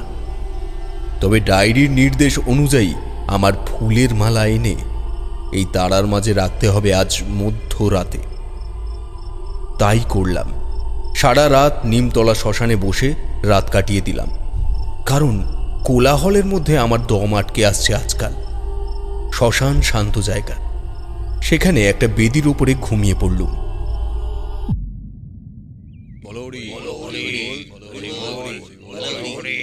ভোরে একটা মরাকে হরিধ্বনি দিতে দিতে ঠিক আমার পাশ দিয়ে নিয়ে যেতে ঘুম ভেঙে গেল। উঠে ধীরে সুস্থে নিজের বাড়ি এলাম। ঘরের দরজা খুলে দেখলাম সেই ডায়েরির লেখার মতো ফুলের মালা নেই। মনে শান্তি পেলাম। আমার যেন সব পাওয়া হয়ে গেছে জীবনের থেকে। আমি আর কিছু চাইনি। ঘরে ঢুকে বিছানায় আবার এলিয়ে পড়লাম। ঘুম আর ভাঙল না। ঘুম যখন ভাঙল তখন হয়তো মাঝরাত। হঠাৎ ঘরে সেই কালকের মতো নুপুরের আওয়াজ। কেউ যেন ধীরে ধীরে আমার ঘরে ঢুকল। ঘর মোহিত হয়ে গেল রজনীগন্ধার তীব্র ঘ্রাণে। মনে হলো কেউ যেন খুব স্নেহ ভরে আমায় আদর করে দিচ্ছে। সে যেন আমার খুব কাছে। তাকে দেখতে পাই না, তবে তাকে অনুভব করতে পারি। আবার সংজ্ঞা হারালাম। পরের দিন ঘুম ভাঙল। মেজাজটা আজ খুব ফুরফুরে ভাবে, একাকিত্বতাই ভালো লাগছে। বোনের ফোন এলো, সামান্য কথাবার্তা বলে ফোন কেটে দিলাম। দূর, কারোর সাথে কথা বলতেই ভালো লাগে না। দিব্যি তো আছি, কি শান্তি! দেখলাম স্টাডি টেবিলে ডায়েরির পাতাগুলো হাওয়ায় উল্টাচ্ছে। ঘরের তো সেই কবে থেকেই জানলা দরজা বন্ধ। ঘরে আওয়াজ আসবে বলে বন্ধ করে রাখি সর্বক্ষণ, তবে পাতাগুলো উল্টাচ্ছে কিভাবে? টেবিলে গিয়ে বসলাম, শেষ লেখা পাতা অবধি ডায়েরি উল্টালাম। দেখি কি করেছেন এই ডায়েরির লেখক, আর কি করলে পরম সুখ পাওয়া যাবে। ডায়েরির শেষ লেখা হয়েছিল, পড়তে শুরু করলাম। 16 মার্চ 1951। আজ আমার সেই সুখের দিন, যখন দুনিয়ার সব সুখ আমার। আজকে আমায় সে কাছে টেনে নেবে, তাকে সারা জীবন দায়িত্ব, ভার, কর্তব্যের তলে এই সংসার পিষে রেখেছিল। সেখান থেকে মুক্তি পাওয়ার দিন আজ। দিগম্বর গুণিন বলেছেন, রাত ঠিক 12টায় সেই চোখে লাল চেলি বেঁধে আবার সেই তারাইকে মোমবাতি রেখে মনোনিবেশ করতে হবে। সাথে রাখতে হবে 1 বোতল দেশি মদ আর ভাজা মাছ। চোখ বাঁধা অবস্থায় মদ আর মাছ খেয়ে এঁটো হাতে বসতে হবে মনোনিবেশ করতে। তারপরে সেই পরম তৃপ্তি।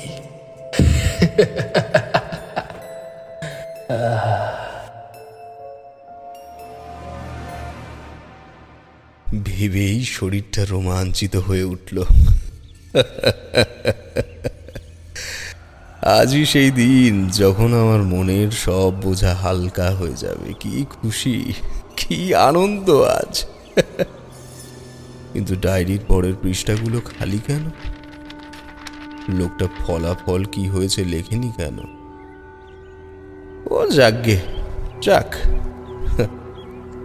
আমার কি, হয়তো ডায়েরি হারিয়ে গিয়েছিল। আমার সবকিছুই প্রস্তুত করতে হবে। একটা জামা গায়ে দিয়ে বাজারে গিয়ে দেশি মদের বোতল আর মাছ কিনে আনলাম। এতদিন খাবার বলতে খেয়েছি খই, মুড়ি, সেদ্ধ ভাত, কখনো তাও না। আজ কতদিন পর রান্না করব, মাছ ভাজা করব, মাছ খাবো।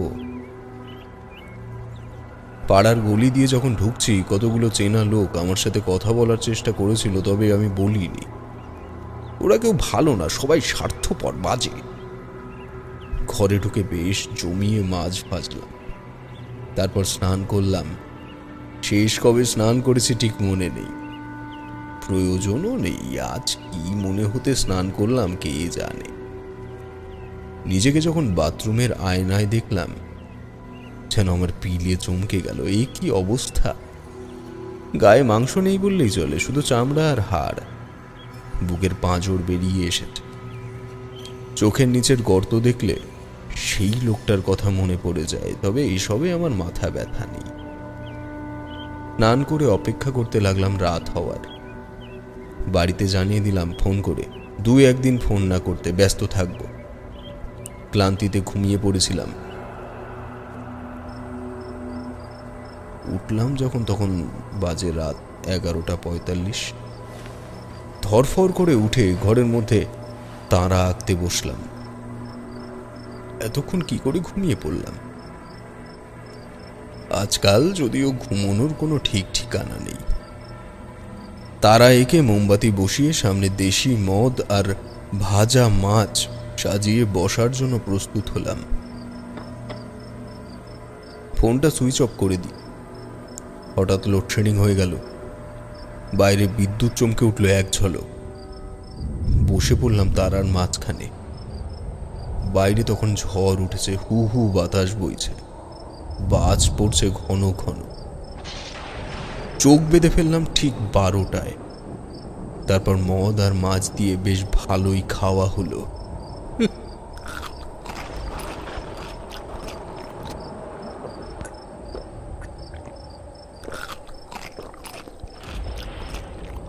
তারপর এটো হাতে আবার মনোনিবেশ করলাম। তবে এবার আগের বারের মতো আর কষ্ট হলো না। অনেকক্ষণ পর আবার সেই ঘরের কাছে সেই মধুর নারী কণ্ঠের ডাক, আর সারা ঘরে রজনীগন্ধার সুবাস।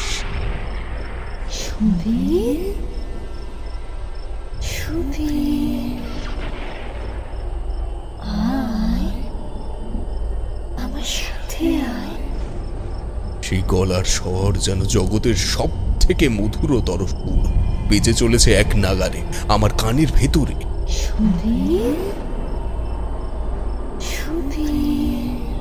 আমার হাতে সেই কোমল স্পর্শ, সে যেন আমায় কোথাও নিয়ে যেতে চায়।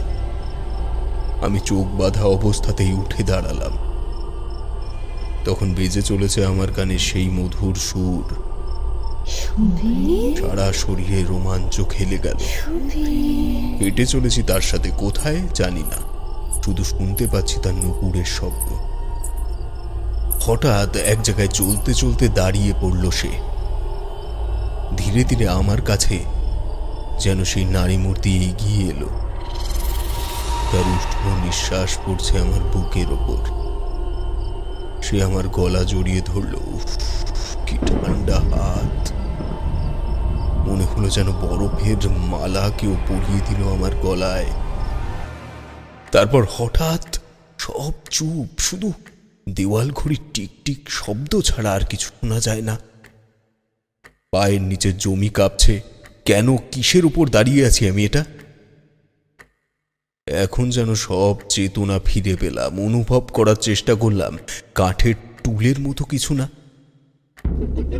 এবার হঠাৎ আমার চারিপাশ দিয়ে কারা যেন হেসে উঠল, যেন গোটা 40-50 জন লোক কোন রকমের চোখে বাঁধা চেলি খুলে ফেললাম। অন্ধকারে চোখ ধাতস্থ করার চেষ্টা করলাম, কিন্তু কিছুই দেখা যায় না। হঠাৎ বাইরে একটা বাঁচ পড়ল, আর সেই আলোতে দেখলাম সারি সারি লোক আমার চারিপাশে দাঁড়িয়ে পৈশাচিক দৃষ্টি নিক্ষেপ করছে। সেই পাথুরের দৃষ্টি যা আমি এতদিন স্বপ্নে দেখে এসেছি, তাদের মুখে পৈশাচিক এক হাসি। সবাই আমায় দেখে যেন আনন্দে আত্মহারা। এ কি, আমি কোথায় দাঁড়িয়ে? এ তো আমার খাটের টুলের ওপর। আমার গলায় এটা কি? সিলিং ফ্যান থেকে এই কাপড় টাঙালো কে? আমার গলায় পরালোই বা কে? মদের নেশায় সব কেমন গুলিয়ে যাচ্ছে। ও কি ভিড়ের মধ্যে থেকে ও কে বেরিয়ে আসছে? ও তো সেই আত্মহত্যা করা সেই লোকটা। কি যেন নাম? নিহার রঞ্জন মিত্র।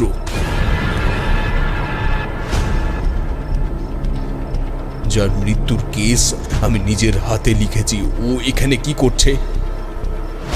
ওর মুখেও সেই কটুরাগত পাথুরের দৃষ্টি, মুখে বিভৎস পৈশাচিক হাসি। ও এগিয়ে আসছে আমার দিকে।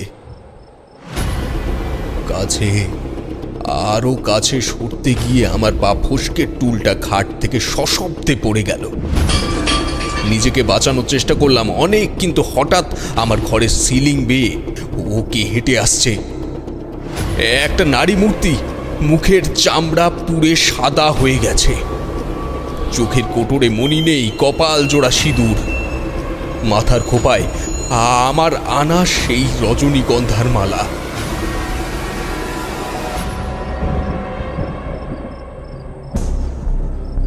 সারা শরীরে বিভিন্ন রকমের অলংকারে ঢাকা। বাতাসে রজনীগন্ধার গন্ধে আবার ভরে উঠল। ও হেঁটে আসছে সিলিং বেয়ে। ও উল্টো হয়ে যেন ঝুলছে সিলিং বেয়ে। মধ্যাকর্ষণ বলে কি আদেও কিছু হয়? সেই পরিচিত নুপুরের আওয়াজ তুলে ও আমার কাছে আরো কাছে এগিয়ে এসেছে, আর সেই এক খোনা সুর বলে চলেছে,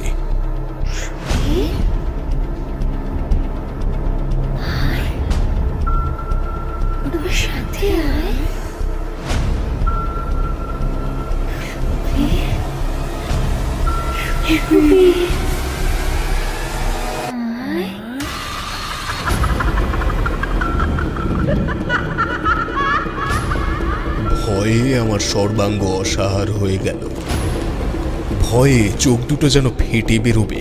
অনেক ছটফট করলাম, তারপর সব শান্ত, শান্তি।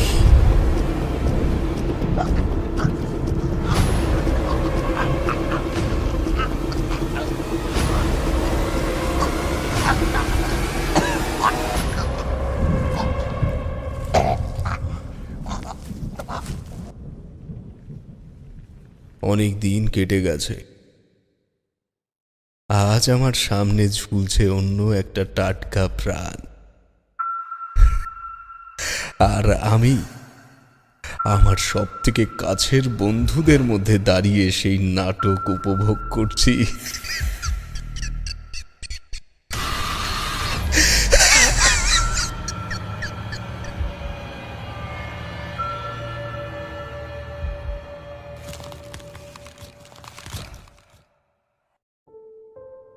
নমস্কার, আমি সন্তু। আজকে আমার লেখা চতুর্থ গল্প রিলিজ হলো রাজদেবী 2.0 চ্যানেলে। যদি এই গল্পটি আপনাদের ভালো লেগে থাকে কমেন্ট করে জানাবেন এবং আপনাদের মতামত জানাবেন গল্পটির ব্যাপারে। আজকে আপনারা শুনলেন ভিন্ন স্বাদের একটি গল্প, গলায় দড়ির দাগ। গল্পটির সমগ্র পরিচালনায় ছিল দেবীয়ন্ত্রী দাস। গল্পের বিভিন্ন চরিত্রে রাজপ্রতাপ, সন্তু ও স্বর্ণালী।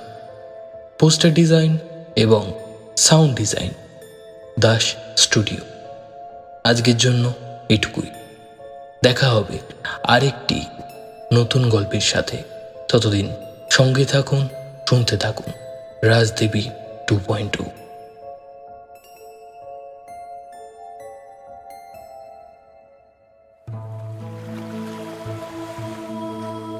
উঁচু দেওয়ালের গায়ে একটা ফাটল।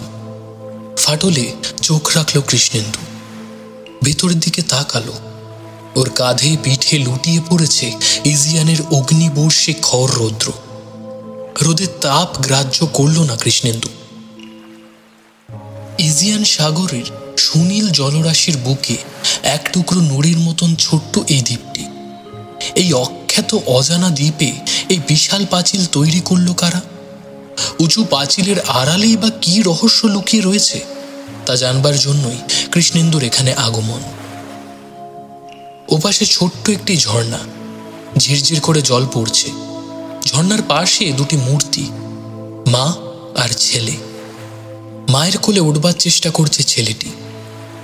পাথরের তৈরি মূর্তি দুটি, কিন্তু পাথর এত দূর থেকে ঠিক বোঝা যায় না। পকেট থেকে একটা ছোট্ট দূরবীন বের করলো কৃষ্ণেন্দু। এবার ফাটলের মধ্য দিয়ে তাকিয়ে চমকে উঠল ও। পাষাণময়ী নারী মূর্তি, মাথাটি একটুখানি হেলানো, চোখ দুটি বিস্ফারিত। গভীর বিস্ময়ে দৃষ্টিহীন পাষাণ চোখ দুটি যেন তাকিয়ে রয়েছে এক মহা রহস্যের দিকে। কি সেই রহস্য? মায়ের হাঁটু ধরে কোলে উঠবার চেষ্টা করছে ছেলেটি। এক দুরন্ত দামাল ছেলে যেন মাকে দেখতে পেয়ে ছুটে এসে ঝাঁপিয়ে পড়তে চাইছে মায়ের কোলে। তার গতিবেগ, তার দেহভঙ্গিমা, তার তার অপার আনন্দ সবকিছুকেই নিখুঁতভাবে ফুটিয়ে তুলেছেন ভাস্কর। মূর্তি দুটি যেন জীবন্ত, কোনো মহাশিল্পী তৈরি করেছেন এই নিখুঁত ম্যাডোনা। কোন যুগে, কোন কালে? পৃথিবীর কোনো ক্যাটালগেই তো এই মাতৃমূর্তির কথা লেখা নেই। কোনো রকম পূর্ব পরিকল্পনা না নিয়ে হঠাৎই এই নাম না জানা দ্বীপভূমিতে এসে পড়েছে কৃষ্ণেন্দু। ইংল্যান্ডে পড়াশোনা করতে এসেছিল ও। পড়াশোনা শেষ হতে দেশে ফেরবার আগে একবার কন্টিনেন্ট ঘুরে বেড়ানোর ইচ্ছে হলো ওর মনে। ইতিহাসের ছাত্র হিসেবে প্রাচীন ইউরোপীয় সভ্যতার লীলাভূমি রোম আর গ্রিস সম্বন্ধে ওর মধ্যে প্রচণ্ড কৌতূহল ছিল। ফ্রান্সের মার্সাই থেকে ইটালির রোম, তারপর দ্রুত গতিতে ইটালি ঘুরে ও এসে পৌঁছালো গ্রিসের রাজধানী এথেন্সে। গ্রিসের মূল ভূখণ্ড থেকে যাত্রীবাহী জাহাজ ইজিয়ান সাগরের দ্বীপপুঞ্জে যাতায়াত করে। এমনই একখানা জাহাজেই চেপে বসেছিল কৃষ্ণেন্দু। জাহাজখানা জরাজীর্ণ। কোনো রকমে ধুঁকতে ধুঁকতে এজিয়ানের সুনীল জলরাশি ভেদ করে এগিয়ে চলেছিল দ্বীপ থেকে দ্বীপান্তরে। লেসবস থেকে সিয়স, সিয়স থেকে স্যামস, সেখান থেকে ইকারিয়া দ্বীপ ছুঁয়ে জাহাজখানা এগিয়ে চলেছিল দক্ষিণে সাইক্লাডিস দ্বীপমালার দিকে। প্রাচীন প্রাচ্যের সংস্পর্শে এসে ইজিয়ান সাগরের দ্বীপমালার সভ্যতার স্ফুরণ হয়েছিল সুপ্রাচীনকালে। গ্রিক পুরাণের অনেক দেবতারই বিচরণ ভূমি এই দ্বীপগুলো। প্রত্নতাত্ত্বিক সম্পদের দিক থেকে দেখতে গেলেও এই অঞ্চলের অনেক দ্বীপই খুব সমৃদ্ধ। দ্বীপ থেকে দ্বীপান্তরে ঘুরতে ঘুরতে কৃষ্ণেন্দু কিছু কিছু প্রত্নতাত্ত্বিক নিদর্শনও সংগ্রহ করছিল। ইকারিয়া থেকে জাহাজ ছাড়বার পর সমুদ্রে ছোটখাটো একটা ঝড় উঠেছিল। ঝড়ের সময় ইঞ্জিন বন্ধ করে দেওয়া হয়েছিল। বাতাসের ধাক্কায় জাহাজ যাচ্ছিল দক্ষিণ পশ্চিম দিকে। ঝড় থামতে ইঞ্জিন আবার চালু হলো। পুরনো হাঁপানি রোগীর মতন কাশতে কাশতে ইঞ্জিনখানা আবার জরাজীর্ণ জাহাজখানাকে চালিয়ে নিয়ে চলল। জাহাজে রেডিও ছিল না, কিন্তু এ নিয়ে ক্যাপ্টেনের মনেও কোনো চিন্তা ভাবনা ছিল না।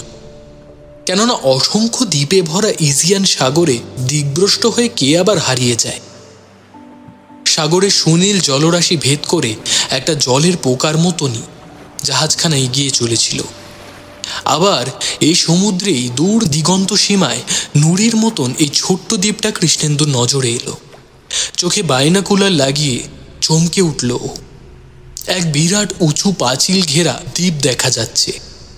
দ্বীপের প্রায় অর্ধেক অংশই আড়াল করে রয়েছে উঁচু দেওয়ালটা। এ কোন দ্বীপ? কৌতূহলী হয়ে ক্যাপ্টেনের খোঁজে পা বাড়ালো কৃষ্ণেন্দু। ক্যাপ্টেন ডেকেই ছিলেন, কয়েকজন লস্করকে নিয়ে কি যেন নির্দেশ দিচ্ছিলেন। মিস্টার ক্যাপ্টেন, দূরে একটা ছোট দ্বীপ দেখা যাচ্ছে। ক্যাপ্টেন হাসলেন, তাকালেন সমুদ্রের দিকে। একটা বিরাট উঁচু পাঁচিল দেখা যাচ্ছে দ্বীপটার মধ্যে। সঙ্গে সঙ্গে ক্যাপ্টেনের মুখের হাসি মিলিয়ে গেল। তিনি মুখ ঘুরিয়ে নিলেন সমুদ্রের দিকে। ও কিছু নয়, একটু যেন কর্কশ স্বরেই ক্যাপ্টেন বললেন, অল্প কয়েক ঘর গরিব লোক ওই দ্বীপে থাকে। ওরা ছাগল চড়িয়েই দিন গুজারণ করে। দ্বীপটার কোনো নাম পর্যন্ত নেই। কিন্তু একটা বিরাট উঁচু পাঁচিল দেখা যাচ্ছে, এই যে দেখুন না। ক্যাপ্টেনের দিকে বাইনাকুলারটা এগিয়ে ধরে কৃষ্ণেন্দু। না, দেখবার দরকার নেই। অনাবশ্যক ব্যস্ততার সঙ্গে ক্যাপ্টেন বললেন, ও একটা ধ্বংসাবশেষ। ইজিয়ানের দ্বীপগুলোতে এরকম কতই দেখা যায়। ওখানে একবার যাওয়া যায় না? ওখানে যাবেন? গিয়ে কি করবেন? ওখানে কোনো জাহাজ ঘাট নেই, দ্বীপে কেউ যায় না। ও দ্বীপ আপনার পছন্দ হবে না।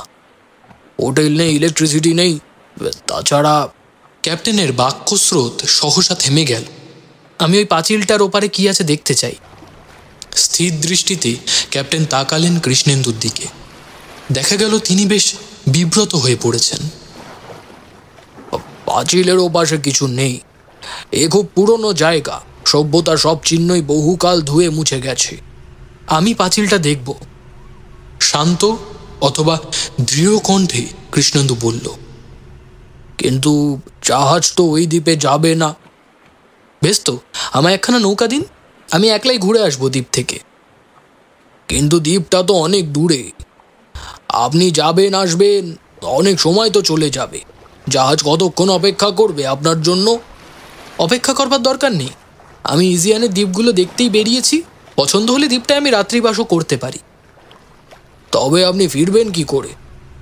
সে একটা ব্যবস্থা হয়েই যাবে। ও দ্বীপের লোকেরা কি আর বাইরের সঙ্গে মোটেই যোগাযোগ রাখে না? আপনি শুধু একটা লোক দিন আমাকে, যে নৌকায় করে আমায় দ্বীপে পৌঁছে দিয়ে আসবে। কোনো লোকই ও দ্বীপে নামতে চাইবে না।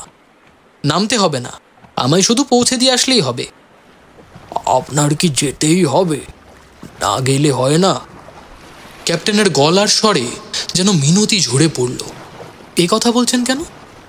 মনে হচ্ছে আমার দ্বীপে যাওয়াটা আপনার মোটেই পছন্দ নয়। না, বলছিলাম এতটা ঝুঁকি নেবার দরকারই বা কী ছিল? অপ্রস্তুতভাবে ক্যাপ্টেন বললেন। শেষ পর্যন্ত একজন মাল্লাকে সঙ্গে নিয়ে জাহাজ থেকে নৌকো করে বেরিয়ে পড়ল কৃষ্ণেন্দু। কৃষ্ণেন্দুকে দ্বীপে পৌঁছে দিয়ে মাল্লাটা যেভাবে পরিমরি করে নৌকা নিয়ে চলে গেল, তাতে বেশ অবাকই হলো ও। ওর সামনে গ্রামের পথ জনহীন। কয়েকখানা পালতোলা ছোট্ট নৌকা দেখা যাচ্ছে ঘাটে। এই নৌকোগুলোর বাইরের জগতের সঙ্গে এই নামহীন দ্বীপের একমাত্র সংযোগ সূত্র। সামনে একটা সরাইখানা দেখা যাচ্ছে না? একটু দূরে নিচু পাহাড়গুলোর গায়ে আর মাথায় ছাগল চড়ছে।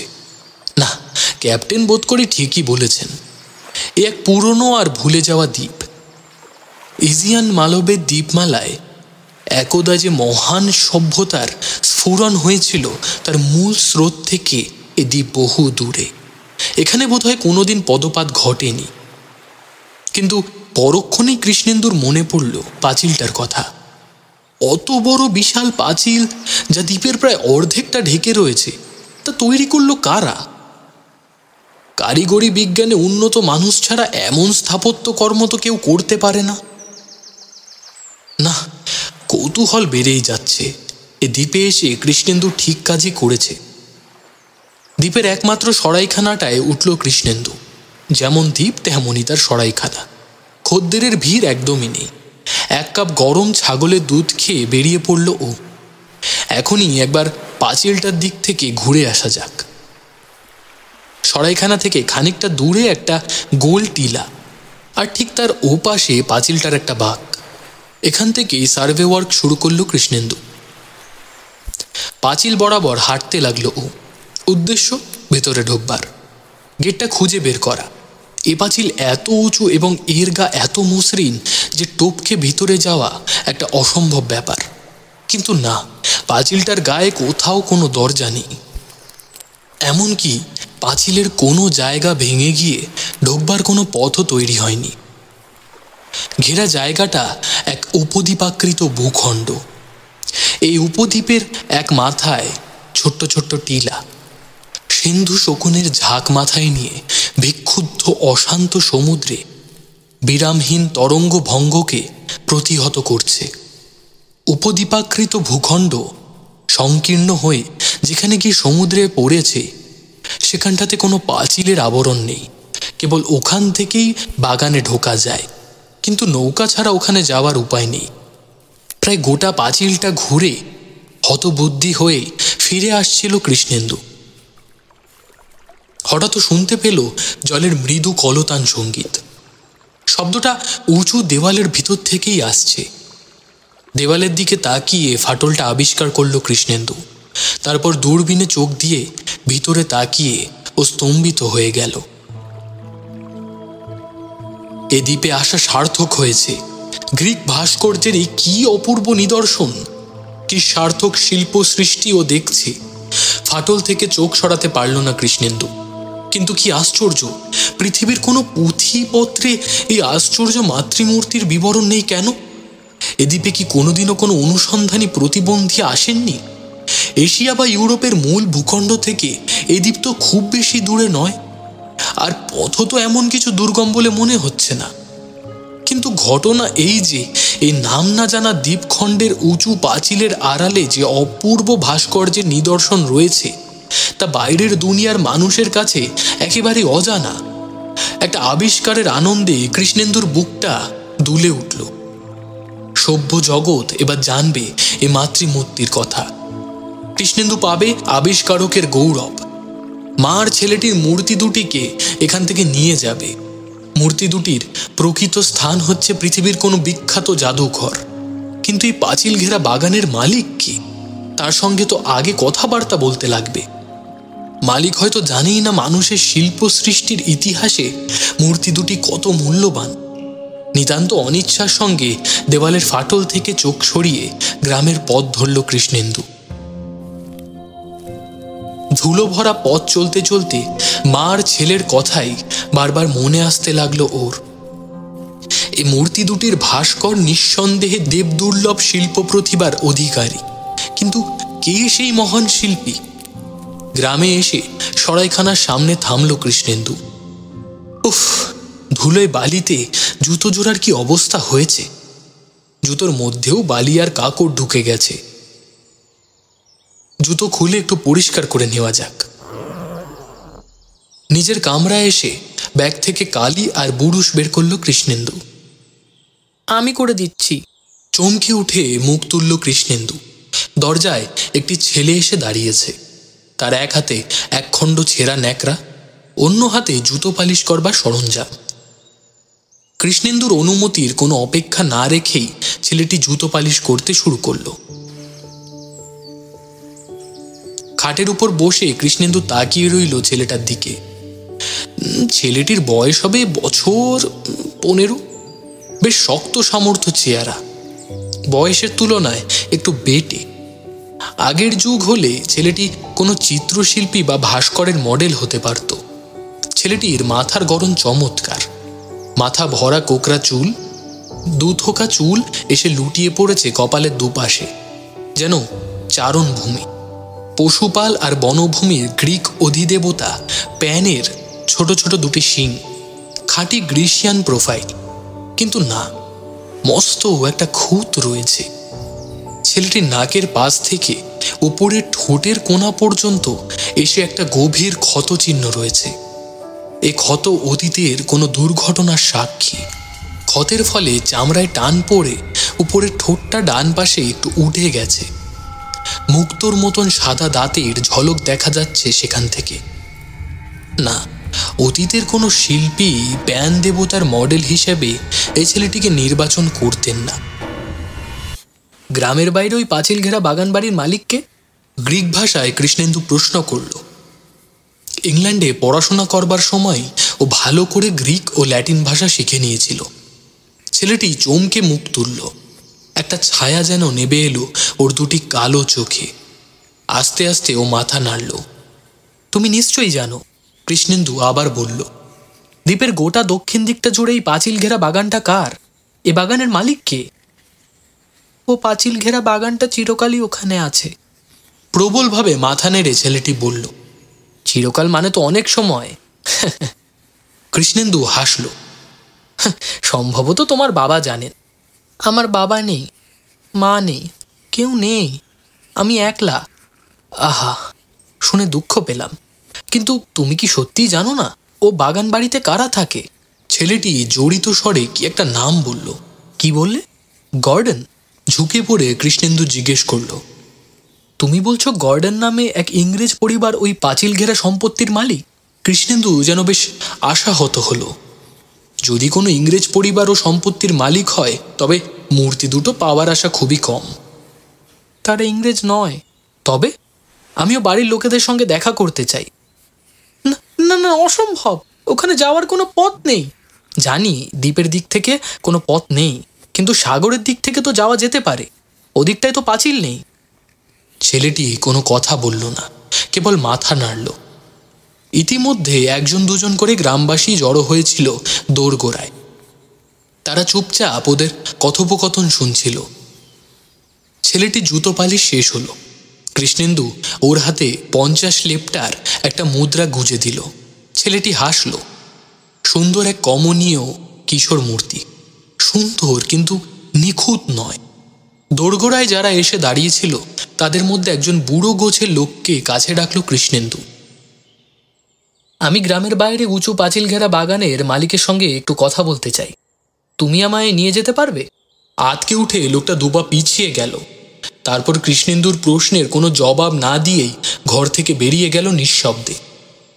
কৃষ্ণেন্দুর মনে হলো পয়সা না দিলে বোধহয় এদের মুখ খুলবে না, তাই দোরগোড়ায় যারা দাঁড়িয়েছিল তাদের সবাইকে শুনিয়ে বলল, আমি জানি যে সাগরের দিক থেকে ছাড়া ও পাঁচিল ঘেরা জায়গায় ঢোকবার কোনো পথ নেই। যে আমাকে নৌকা করে ওখানে নিয়ে যেতে পারবে তাকে আমি 50 ড্রকমা, না না না, পুরোপুরি 100 ড্রকমাই দেব। গরিব দ্বীপবাসীর কাছে এ অনেক টাকা। ওদের মধ্যে কেউই একসঙ্গে এতগুলো টাকা হাতে পায়নি। এই টাকা হয়তো একজন দ্বীপবাসীর সারা বছরের উপার্জনের সমান। এ অনেক টাকা। তবু দোরগোড়ায় দাঁড়িয়ে থাকা মানুষেরা কোনো উচ্চবাচ্য করল না, কেবল একে অন্যের দিকে তাকিয়ে থাকলো। বলো, কে যেতে রাজি আছো? কেউ কোনো কথা বলল না। একে একে ওদের সবাই চলে গেল দোরগোড়া থেকে। পিছন ফিরেও একবারও কেউ তাকালো না। সারা গ্রাম ঘুরে একটা লোক জোগাড় করতে পারল না কৃষ্ণেন্দু। কেউই নিয়ে যেতে রাজি হলো না ওকে।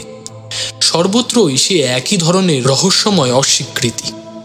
কে ওটাকে তৈরি করেছে বা কারা ওখানে থাকে বলা তো দূরের কথা, দ্বীপবাসীরা যেন পাঁচিলটার উল্লেখ পর্যন্ত করতে অনিচ্ছুক।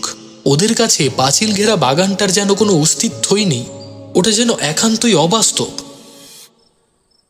সন্ধ্যাবেলায় হতাশ হয়ে সরাইখানায় ফিরে এলো কৃষ্ণেন্দু। খাবার টেবিলে বসে অপূর্ব মূর্তি দুটির কথাই ভাবতে লাগলো। দেওয়ালের ওপাশের মা আর তার ছেলেকে এতক্ষণে আসন্ন অন্ধকার ঢেকে ফেলতে শুরু করেছে।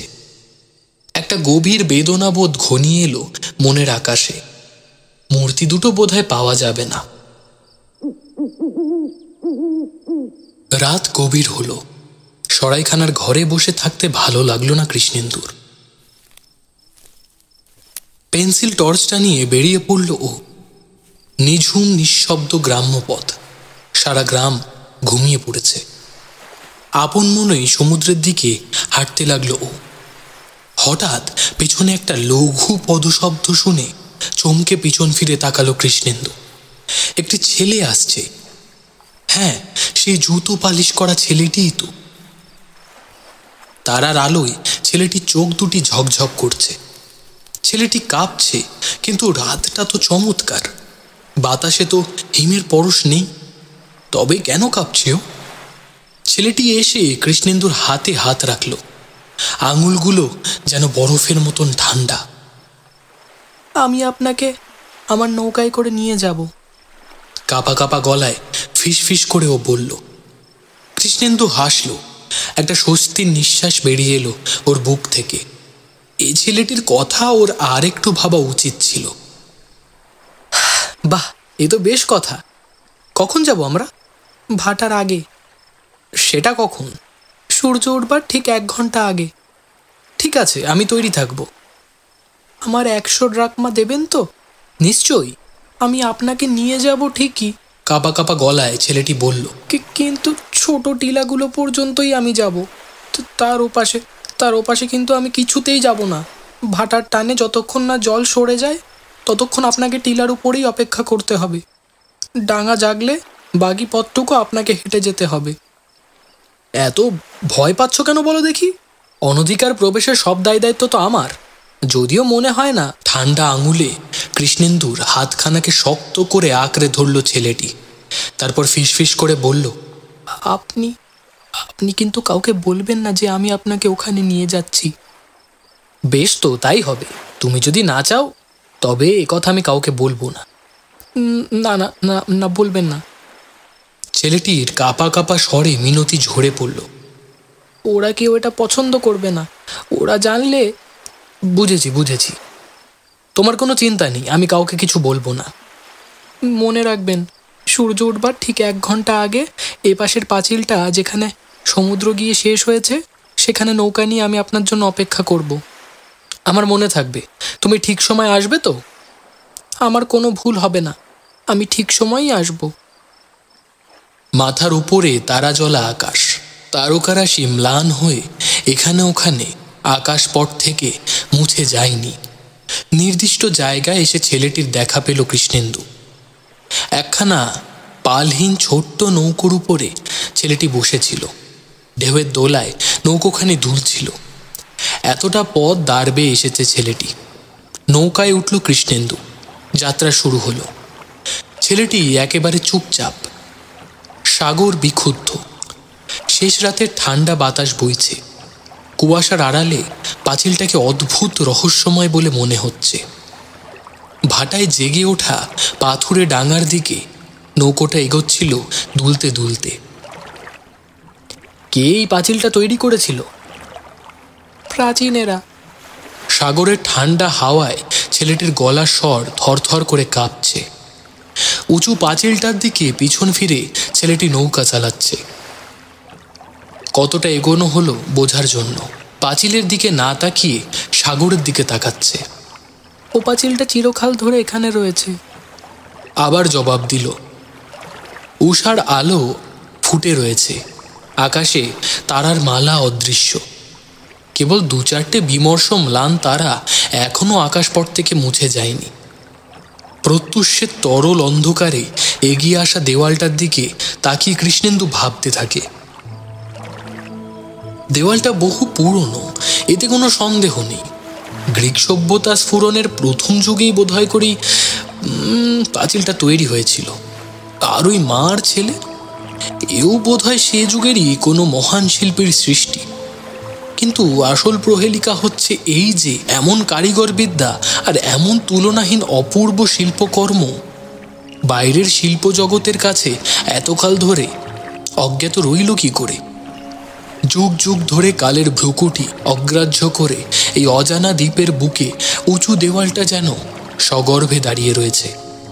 কিন্তু এতকালের মধ্যে একজন সভ্য মানুষের পদসঞ্চার কি এখানে শোনা যায়নি? এমন একজন মানুষও কি এখানে আসেনি যে ওই দেওয়ালের আর মূর্তির প্রকৃত গুরুত্ব আর তাৎপর্য বুঝতে পারবে? নিশ্চয়ই এসেছিল, কিন্তু বাইরের দুনিয়ায় একটা গুজব পর্যন্ত শোনা যায়নি কেন? একখণ্ড কালো পাথরের গায়ে এসে নৌকা থামল। কৃষ্ণেন্দুর চিন্তাসূত্র কেটে গেল। ছেলেটি বৈঠা তুলে রাখল নৌকার উপর। আমি আর এগোবো না, জোয়ারের সময় আমি আবার এখানে আসব।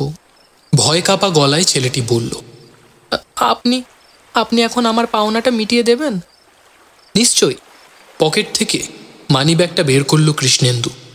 কিন্তু তুমি কি আর আমায় একটু এগিয়ে দেবে না? না না না না, তীক্ষ্ণ গলায় চেঁচিয়ে চিৎকার করে বলল ছেলেটি। আমি আর এগোতে পারবো না। নৌকা লাগাবার ঘাট পর্যন্ত চলো না, এখানে কোনো ঘাট নেই। তীব্রভাবে জবাব দিল ছেলেটি। না, সত্যিই কোনো ঘাট নেই। কৃষ্ণেন্দু তাকিয়ে দেখল সামনের বালুকাময় বেলাভূমি। এখানে ওখানে খণ্ড খণ্ড বড় বড় পাথরের চাই, তার ওপাশে আগাছার ঝোপ, মাঝে মাঝে দু চারটে লম্বা সাইপ্রেস গাছ দেখা যাচ্ছে। শোনো, তোমায় যা বলি, আমি নৌকোটাকে আর একটু এগিয়ে নিয়ে যাই, তুমি না হয় এখানে অপেক্ষা করো। আমার মোটেই দেরি হবে না, আমি শুধু এ বাগানের মালিকের সঙ্গে একটু কথা বলেই চলে আসবো। বড় জোর ঘন্টাখানেক সময় লাগবে। না! ছেলেটির গলা চিরে একটা আত্মচিৎকার বেরিয়ে এলো। আপনি যদি নৌকাখানা নিয়ে যান তাহলে। দারুণ উত্তেজনায় ছেলেটি উঠে দাঁড়ালো, বইটা নিয়ে ঝুঁকে পড়লো পাথরের গা থেকে নৌকোখানাকে সরিয়ে নেবার জন্য। আর সেই মুহূর্তেই ঘটে গেল অঘটনাটা।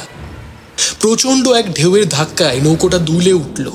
টাল সামলাতে না পেরে ছেলেটি গিয়ে ছিটকে পড়ল অশান্ত সাগরের জলে। একখণ্ড পাথরের মতোই ডুবে গেল ছেলেটি। ও বোধহয় ভালো করে সাঁতারই জানে না। অঘটনাটা এত আচমকা ঘটে গেল যে ব্যাপারটা বুঝতে মুহূর্ত সময় লাগলো কৃষ্ণেন্দু। তারপর বুক ভরা শ্বাস নিয়ে ও ঝাঁপ দিল সাগরের জলে। একখণ্ড ডুবো পাথরের সঙ্গে ধাক্কা লাগলো ওর। কপালটা বোধ করি কেটেই গেল, তবু জলের থেকে মাথা তুলল না কৃষ্ণেন্দু। ডুব সাঁতার কেটে এগিয়ে চলল। হ্যাঁ, পেরেছে। এইবার ডুবন্ত ছেলেটা জামা চেপে ধরল কৃষ্ণেন্দু, কিন্তু ভিজে কাগজের মতন জামার টুকরোটা ছিঁড়ে এলো ওর হাতে। আবার হাত বাড়ালো কৃষ্ণেন্দু। এবার ছেলেটার মাথায় উপরে হাত পড়ল। শক্ত মুঠোয় ওর চুল ধরে জলের উপরে ভেসে উঠল কৃষ্ণেন্দু। সাঁতরে এগিয়ে চলল কুলের দিকে।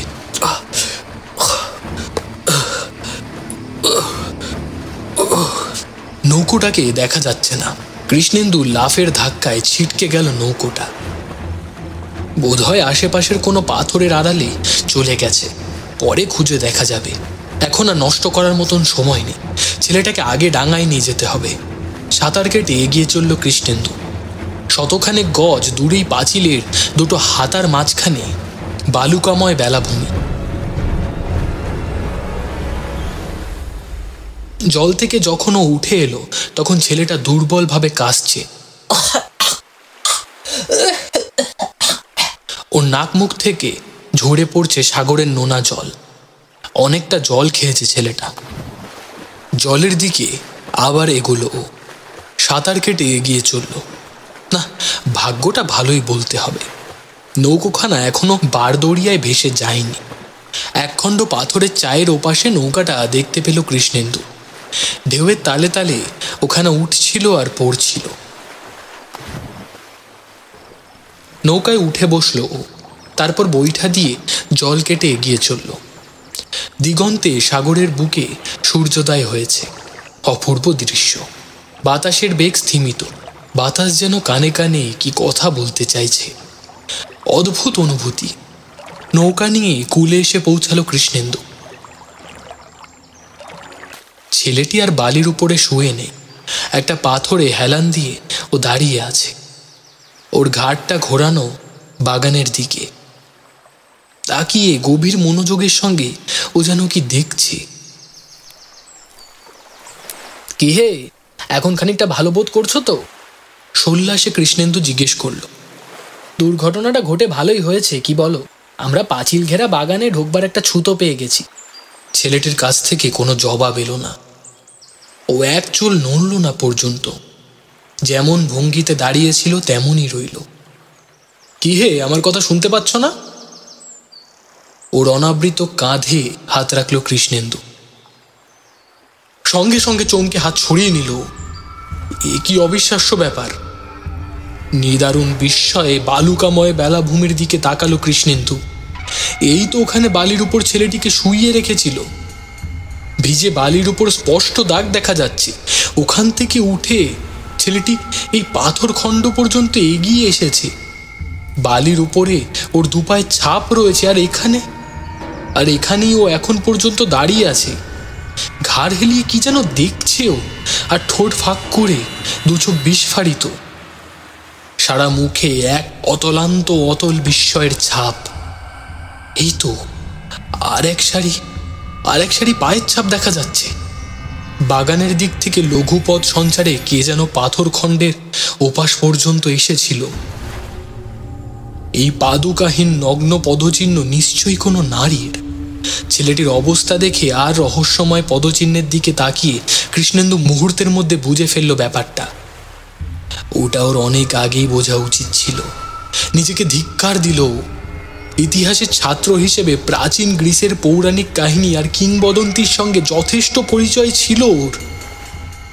বালুকা বেলায় রহস্যময় নারী পদচিহ্ন দেখে এক ভয়ঙ্কর কিংবদন্তির কথা ওর মনে এলো। গ্যারগ্যান। এ কি গ্রিক পুরাণের সেই গ্যারগ্যানের দ্বীপ?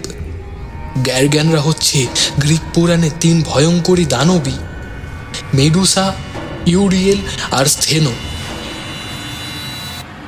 এই 3 বোনের নাম একদা মহা আতঙ্কের সৃষ্টি করত মানুষের মনে।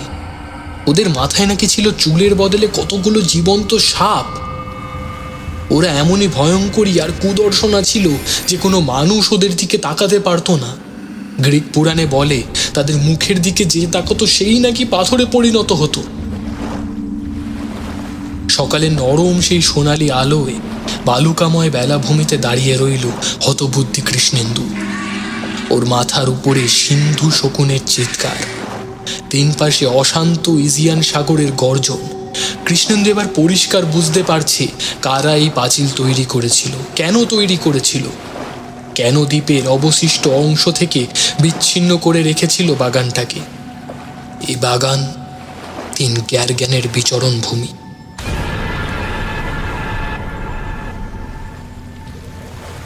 মহাবীর পার্সিউস মেডুসাকে নিহত করেছিলেন, কিন্তু তার বাকি 2 বোন ইউরিয়েল আর স্থেনো, সেই 2 দানবী কি আজও বেঁচে আছে? ওরা কি অমর? হায় ভগবান, এই অসম্ভব। এ তো একটা পুরা কাহিনী, একটা কিংবদন্তি মাত্র। কিন্তু চোখের সামনে যা দেখা যাচ্ছে তাতে তো কেবল নিছক কিংবদন্তি বলে মনে হচ্ছে না 3 দানবী বোনের কাহিনীকে। এ তো এক ভয়ঙ্কর সত্য। দারুণ আতঙ্কে কৃষ্ণেন্দু তাকালো সামনের স্থানু মূর্তিটির দিকে। একখণ্ড পাথরে হেলান দিয়ে দাঁড়িয়ে আছে অচল দেহটি। ঘাড় হেলানো, ঠোঁট ফাঁক, 2 চোখ বিস্ফারিত, সারা মুখে অতলান্ত বিস্ময়ের ছাপ। কপালের দুপাশে শিলীভূত 2 থোকা চুল, নিখুঁত মাথার গড়ন, একটি সার্থক গ্রিক ভাস্কর্য। মসৃণ কাঁধের ওপর এখনো ফোঁটা ফোঁটা নোনা জল দেখা যাচ্ছে। ছিন্ন শার্ট থেকে এখনো ঝরে পড়ছে সমুদ্রের লবণাক্ত জল। মূল্যবান পাথরে গড়া প্যানদেবের মূর্তি, কিন্তু মূর্তি নিখুঁত নয়। নাকের পাশ থেকে উপরে ঠোঁটের কোণ পর্যন্ত একটা ক্ষত চিহ্ন। ডান পাশের পাথরের ঠোঁটটা একটু উঠে গেছে। দেখা যাচ্ছে মুক্ত শুভ্র দন্তরুচি।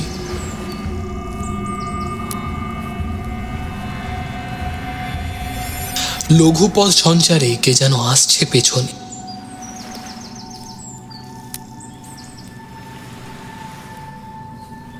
কানে আসছে বাতাসে আন্দোলিত টিলে লম্বা গাউনের শব্দ, নাকে আসছে যেন কোনো ভিন্ন লোকের অজানা সুরভি। শোনা যাচ্ছে যেন সহস্র সাপের হিংসাতুল্য ক্রুদ্ধ গর্জন। না না, কৃষ্ণেন্দু পিছনে ফিরবে না, ও তাকাবে না, ও তাকাবে না। ও জানে কি মহা সর্বনাশ এগিয়ে আসছে, কিন্তু কিন্তু একই আদম্য কৌতূহল, সে যে না তাকিয়ে পারছে না। এবং দেখল